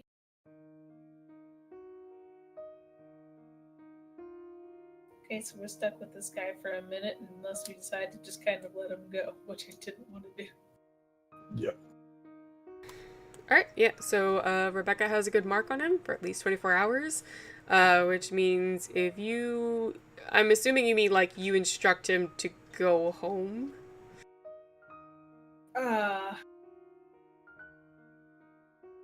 Also, do you want to give him one more level blood bond? Yes. Just in case. Alright, Oh, so... I mean, even if I don't... You know think now it'll that work. he is not Sabbat, technically. Mm-hmm. Which means your blood bond should work. Theoretically. Alright, so Dinah, you instruct him to feed from you again, and he hungrily does. You have to actually command him to stop. But after that, shortly after that, unless anyone has anything else to do with him, and you command him to go home, like, specifically. I'm gonna drop a... Huh? I'm gonna drop a mind on him. Oh, sure. That'll be... Wits and subterfuge Willpower. against... Versus temporary willpower. 4. I don't know if I'll be able to succeed at this. Don't you got like 9 dots for this? That's me being sarcastic. 4 You rolled successes. 10 dice yesterday and got like... You can go basic jump blood off a bridge. Okay. With 4 successes, you can alter or remove an entire scene from the subject's memory. Because it's also above slightly changes to memory, Yeah, I'll let you weave that out, but it's going to be like the warehouse scene. You can kind of basically, alter. Garrett was never there. I can't completely remove Garrett from his mind, but Garrett wasn't there. He was off. He was off scouting to see if he could find more subjects. Perfect. Let me note that down.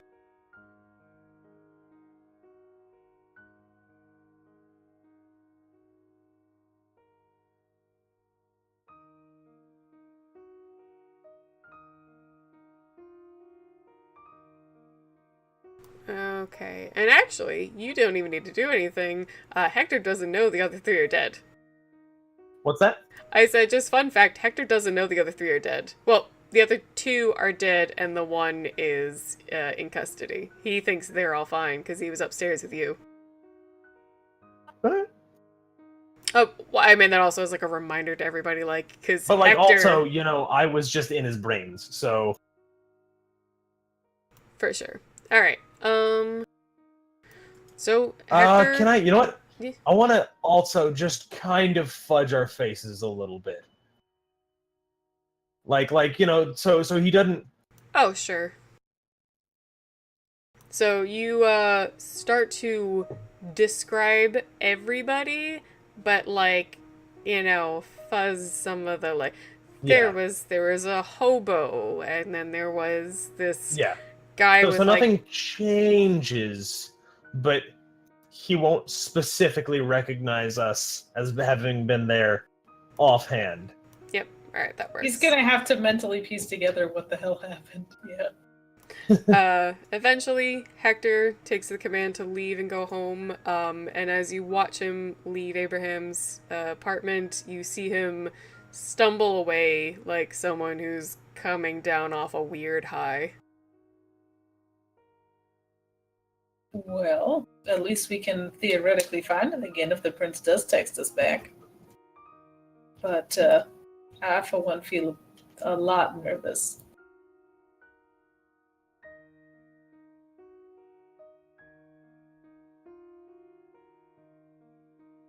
Alright, so what is the plan then?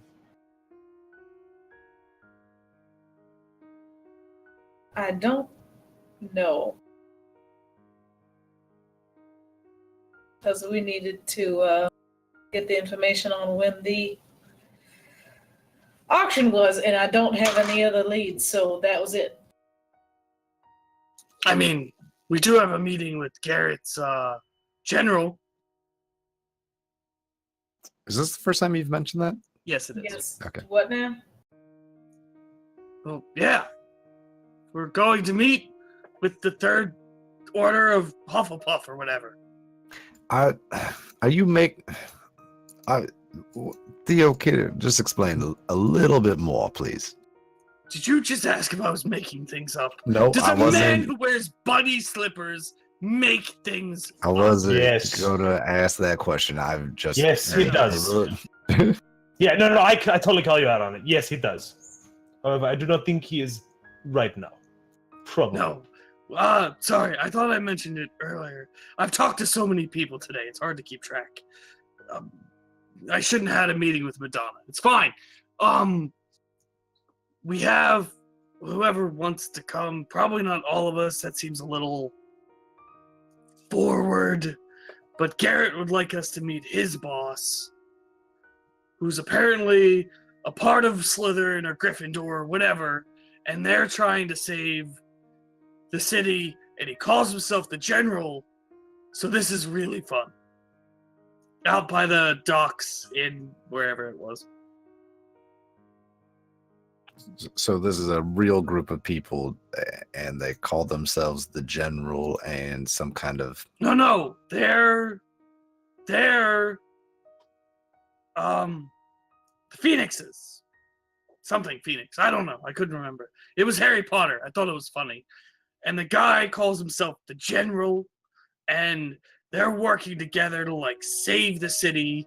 I don't know how I ended up in a comic book. I feel like I'm making a cameo appearance. Maybe I get to meet Stan Lee.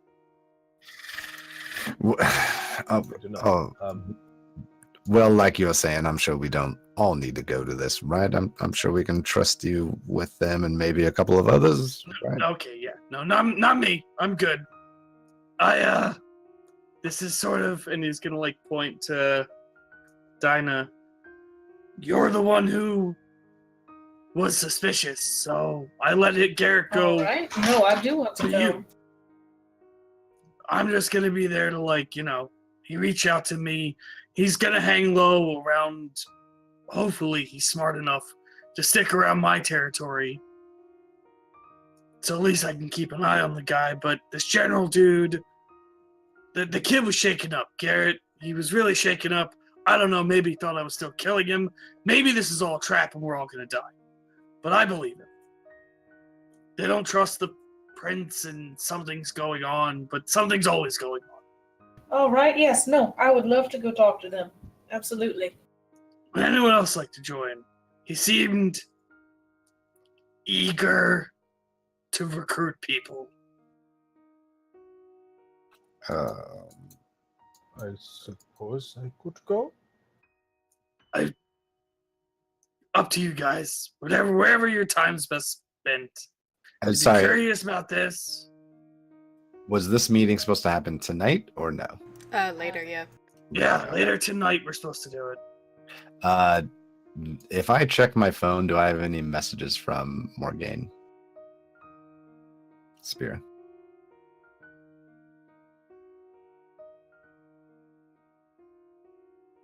Not right now.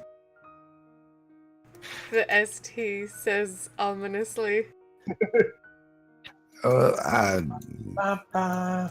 I have something I have to deal with, but I'm sure Abraham and Dinah can figure it out. I'm just not the best negotiator in the world. Agreed. We all, and I'll look around, we all agree on this, correct? Oh, absolutely not. He is the best at it.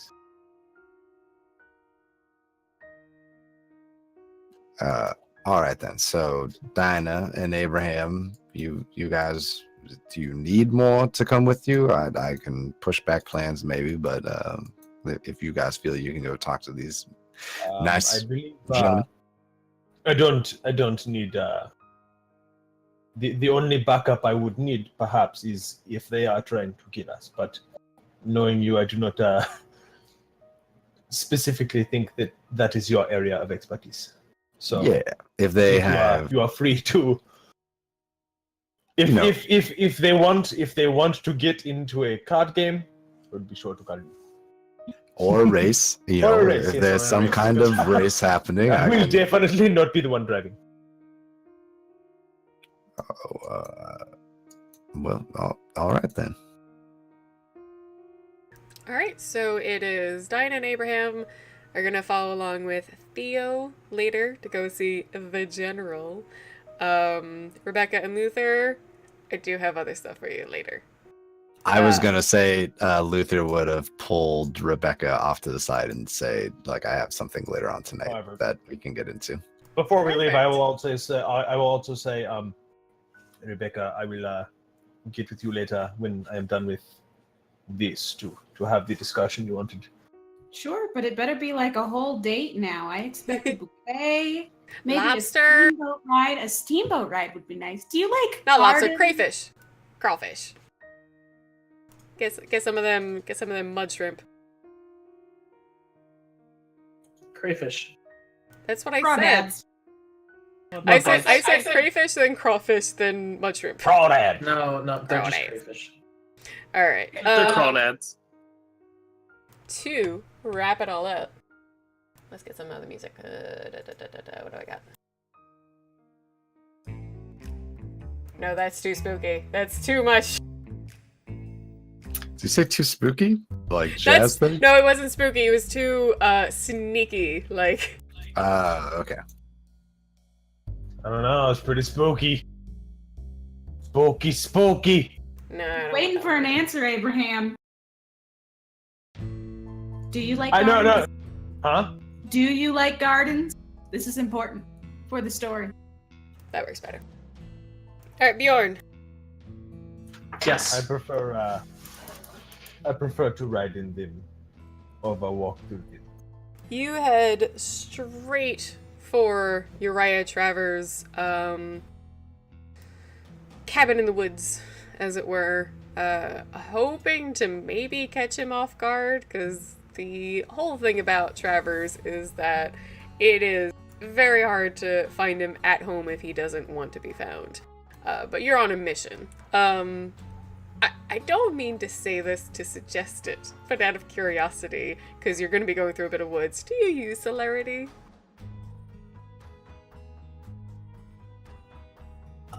No, because that's a lot of blood to spend. Alright. No, celerity you can just use to run faster. I thought you had to spend the blood to translate it to the quicker movement. If not, then abso-fucking-lutely Bjorn would be very much in a hurry to get. Nope. It's only for that extra action. You can just use celerity to run faster. Then yes, I would be absolutely celeriting to his place. Yay. Okay. So, Bjorn, does that superhero run through the woods, trying to head to Travers. You arrive at his cabin. And, okay, so, like, you see it in view. Take it away. So obviously I would slow down and compose myself, straightening my hair, wait, this isn't it. Yes, my hair's coming back. Straightening my hair, my, jacket and everything, and catching I guess I don't breathe, so I wouldn't have to catch my breath, but, the point's still all there, is gathering, like I've calmly come upon his cabin, before approaching and giving it a very firm knock at the door. You knock at the door, and you hear no response, and as far as you can hear from inside, it doesn't sound like anyone's there. You can actually just hear a very low radio station, like a news station, and it's like a crackly old radio that just seems to be sitting on a table somewhere. Go ahead and give me a perception alertness roll. Is this hearing? I was gonna do average for all your senses. You can do both. If you want average, it'll be 6, and then you can do a lower at 5 for hearing. I'll just do the average. That's fine. Okay. You can even do extended. So. So I didn't botch. I had a success. Holy shit! Okay. Look, still, all I can hear is my own heartbeat in my ears, and then I'm like, wait a minute. No, stop. No. You do still, like, because I had a minimum of what you notice. You do notice that when you, like, knocked on the door and didn't hear anyone, you, like, kind of looked in the windows, you do see there's a lantern lit on a table. As I said, there was a radio already playing. So it looks like he was here recently.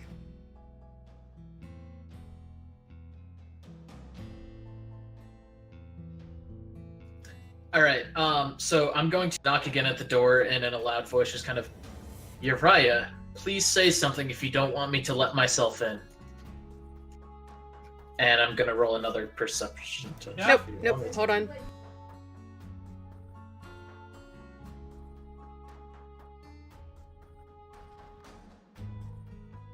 Give me a second. I'm just trying to decide exactly the ability option.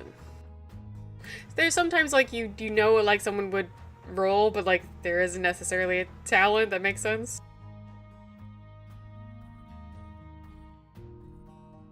Wits, empathy.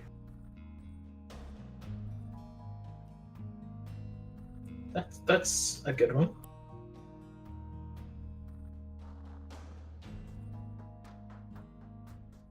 Still just difficulty 6? Yeah. I'll let you know otherwise. Roll that 10. That'll be 6 successes.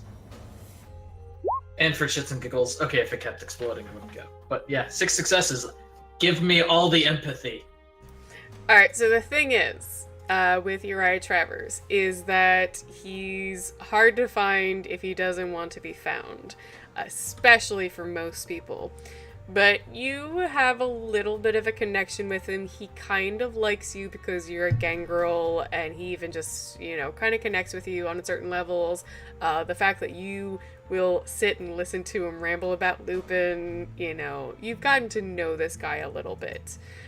So you, first of all, know that if it seems like he was home recently, he wouldn't have left a lantern on to burn down his cabin or his radio on to signal that, and that he's probably nearby, even though when you yelled in the cabin you got no response. The other thing is he has Protean. He has higher Protean. So, if you're melded in the earth, can you possibly answer a cell phone? I'm gonna say no, but your senses... I was assuming no, and I can do as well that I... But I would assume your senses are mostly up.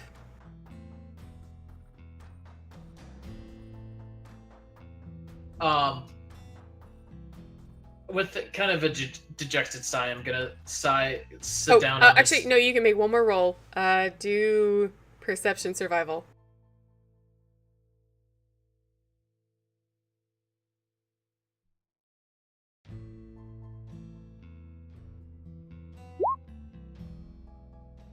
Just 1 success.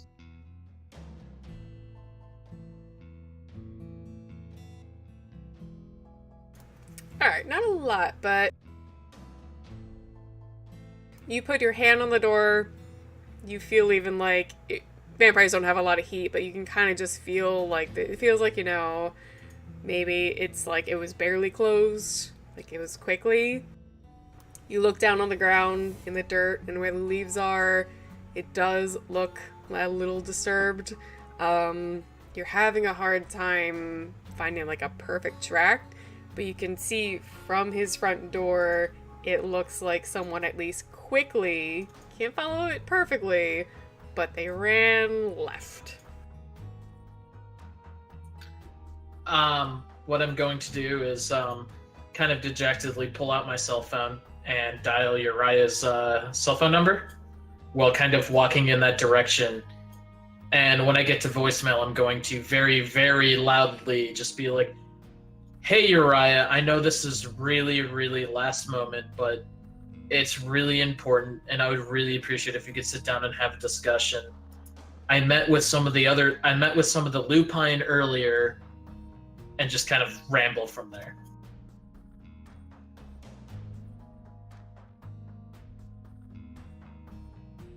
You keep walking left for a while, just without real direction. You're just like, you're sure he's here somewhere. You're sure he's using earth meld to have gotten out of his house and hidden real quick. As you continue to walk another maybe yard or two, you hear a very distinct and familiar rumbling of the ground. Turn around and see a lightly coated in dirt Uriah looking very annoyed at you. Are you gonna leave at any time today? Uriah, I thank you so much for meeting with me tonight. I've had a wild evening, and I would really appreciate if we could sit down and have a few civil words together.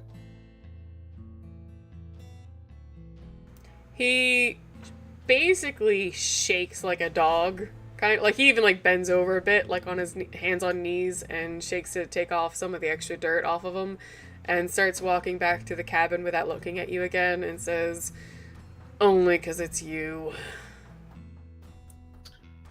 I appreciate your time, Uriah, and if it wasn't important, I wouldn't be meeting you on such terms.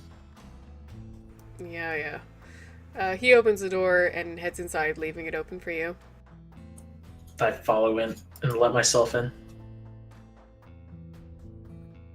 Uriah plops himself down on one of the chairs by his small wooden cottage table and, shakes his hair out some more, but otherwise seems disconcerted or not unconcerned with the dirt, on his clothes and face. I'm gonna go ahead and kind of walk around for a minute and where his lantern is, walk over and absentmindedly kind of sit there and play chicken with the flame of the lantern, just putting my hand as close as I can before I start freaking out and pulling it back, and just kind of an idle maneuver of just kind of playing with the flame a little. I'm not letting that go without a roll. Sure, why not? What is Rashek? Let me check for a lantern.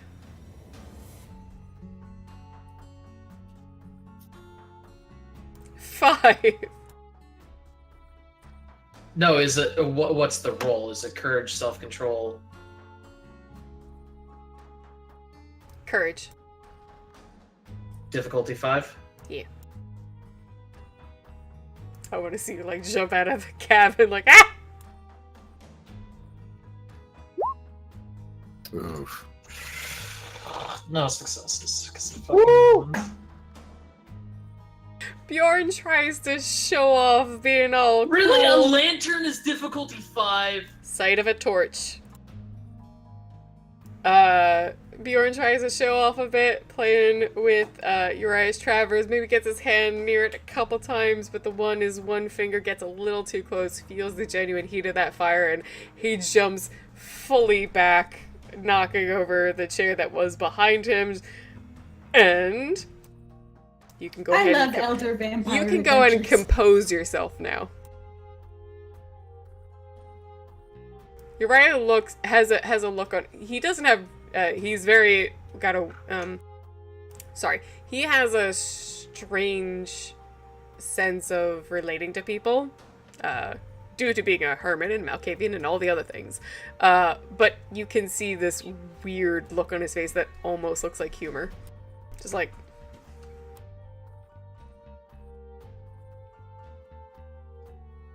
Uriah, you know that I value you as a. Oh my god, I can't believe that dice roll. I no vampire gets to play with fire without rolling for it. No, that's fair. I'm just going fuck. 5 dice, difficulty 5. Anyway, Uriah, you know I see you as a valuable. I've come to trust your counsel, and when it comes to matters lupine, there's very few of us that can possibly match your intuition with this situation. And I've heard a few concerning things this night, and I was wondering if once more I could call upon you and your services on this matter. His attitude before, that was kind of like a voiceless laugh at you trying to play with the fire, suddenly stones. He just, the second you mentioned Lupin, he's, wait, yeah, of course, what have you heard? There were these 2 Lupin in particular that over the past few nights I've come to know to a certain degree. What are the names? Chase and Maria. Quite lovely individuals, actually. Actually, I need to do a quick roll. 1 second.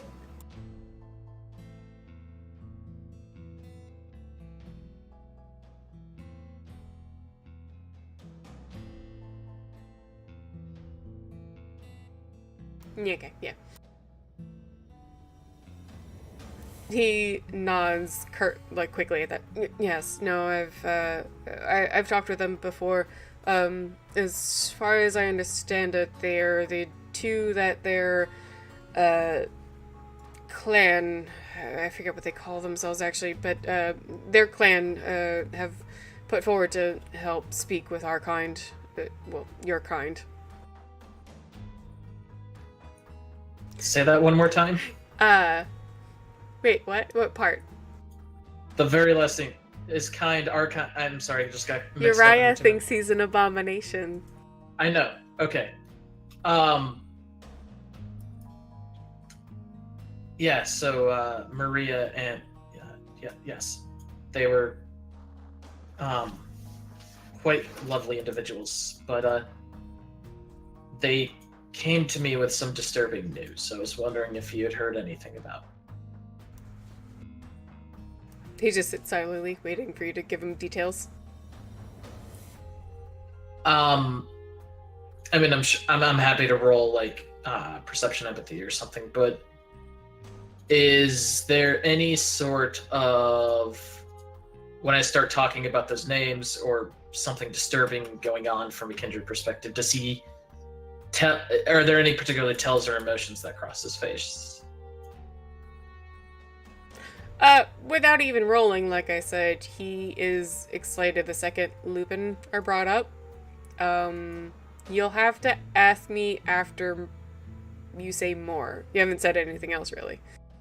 Okay, But you can definitely ask me for rolls when you say a specific thing, or just ask me directly, like, how does he look? Because if I think it's low enough on him or he's too excited, I'll just tell you. If I don't, I'll tell you to roll.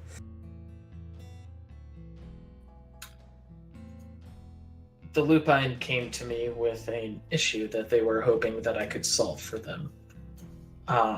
So first of all, it was abnormal enough that they called upon my services to resolve an issue. Second of all, there seems to be one of the Lupine with a particular desire that only one of our kind can, or only one of my kind can satisfy.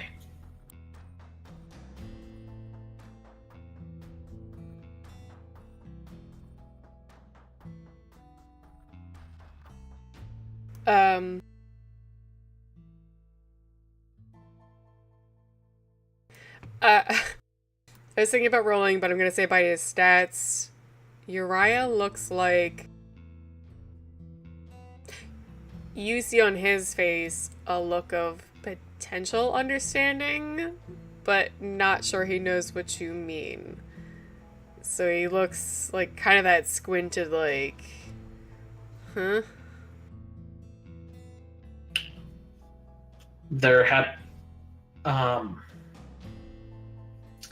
There's an Lupine, of all things, actively seeking an embrace. His eyes go wide. Yes, that was my reaction as well.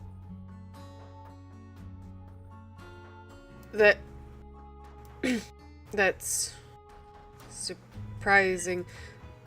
The Lupin told you about this? Why? They came to us asking for assistance. Oh. I mean, I suppose that's actually quite a good... That's a clever avenue.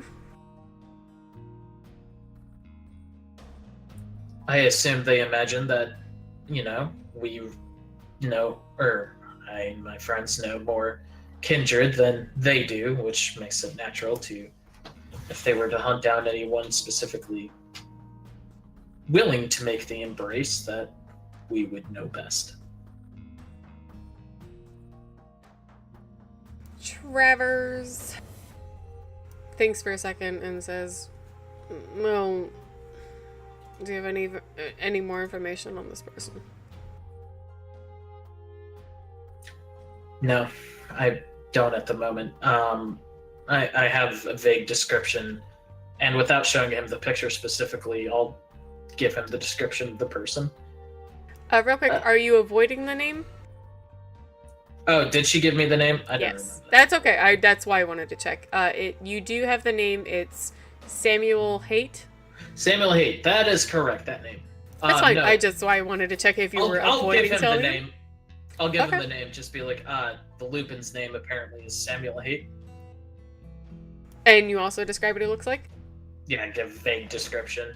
Not pulling out the actual picture, but Alright, in Travers' very typical fashion, when he's given some information plus a question, he jumps out of his chair and starts pacing his cabin, trying to, like, recollect all the he basically does that Sherlock, mind palace thing. Like, he's just trying to figure it all out and put it together and remember, like, every bit of detail he's ever been told by people or found out himself. Yes, Zabani, thank you for the visual.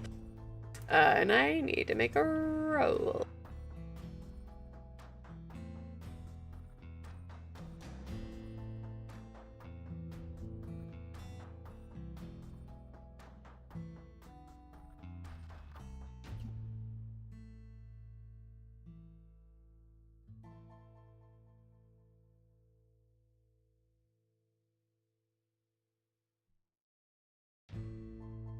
So, Travers paces his cabin for a little bit, seeming to like trying to think, and takes a little while, and then pauses, turning with a sharp, like kind of military heel turn toward Bjorn. I've never met the man, but the name does sound familiar. I don't know. I can't think of exactly where, but it's someone I think has been going around, say, like, some of those social stratospheres in the city. Someone who sounded like someone like wanted to become heard, something like that.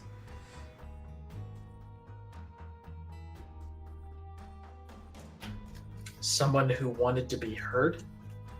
I meant HERD, like wants to be fed on, kind of thing. Oh, okay. Yeah, sorry. No, totally understand the confusion.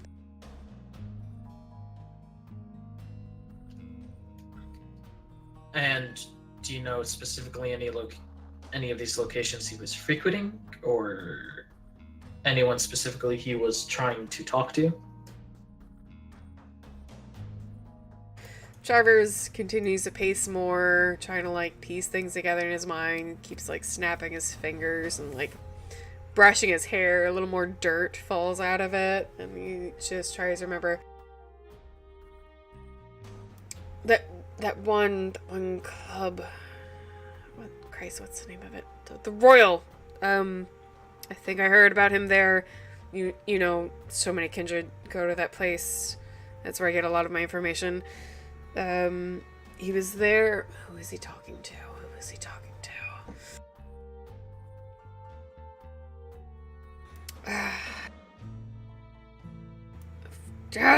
And he starts sounding really frustrated because it seems, and you from talking to him before are picking up on, like, this is a small bit of information he probably got and jotted away, but like saw like as so insignificant, he like is just barely remembering it. He was talking to Kindred there. He was a male. I think it was one of the Bruja. You're right. Don't stress. It'll come to you eventually, and when it does, even if it's tomorrow or a week from now, just go ahead and text it to me. It's not. Don't stress yourself.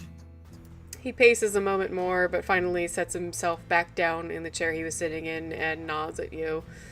I'm sure it'll come to me. It feels like a movie you've seen and you can't remember the name of, but you know the actors, but not by name. It's all just pictures.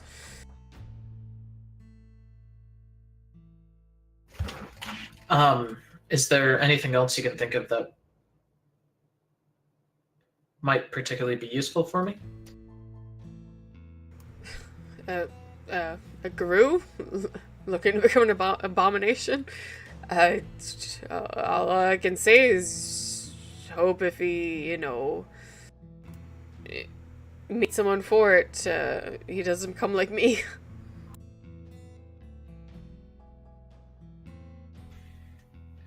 I mean, that's fair. But no, don't stress about this. Well, I have this under control, and I will see this matter dealt with.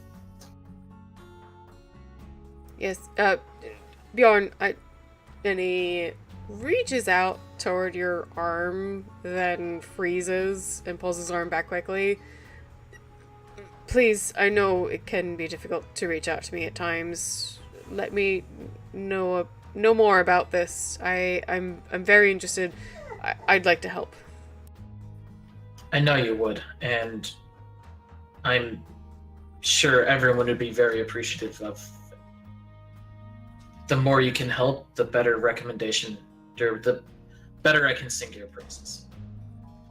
I don't want any praises. I want to keep things between our brethren. I want to keep our brethren in good stance. I know, Uriah, and that's all I seek, or I look to do as well.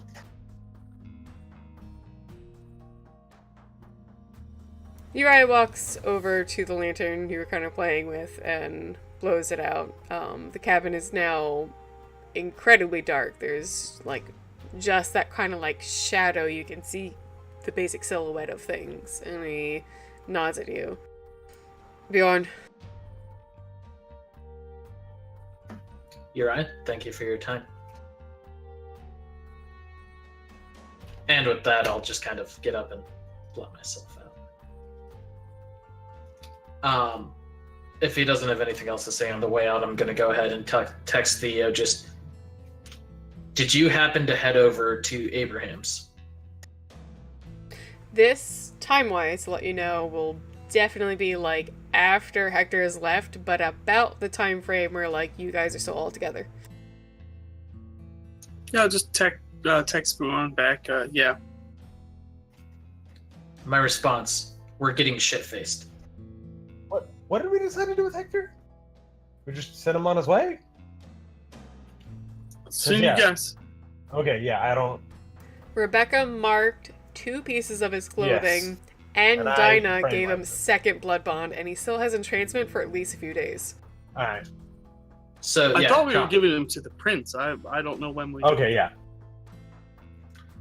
Cos, Yeah, my but re- we know where he's gonna be. So Yeah, we can don't go get him know... again. Yeah. You Cool. guys can literally find him like tomorrow night. Yeah. He's not going anywhere. My actual response is, we're getting shit-faced, and then send you an address to the club. What was the name of the club? Royal? The Royal. The Royal, but the address to the Royal. No further details.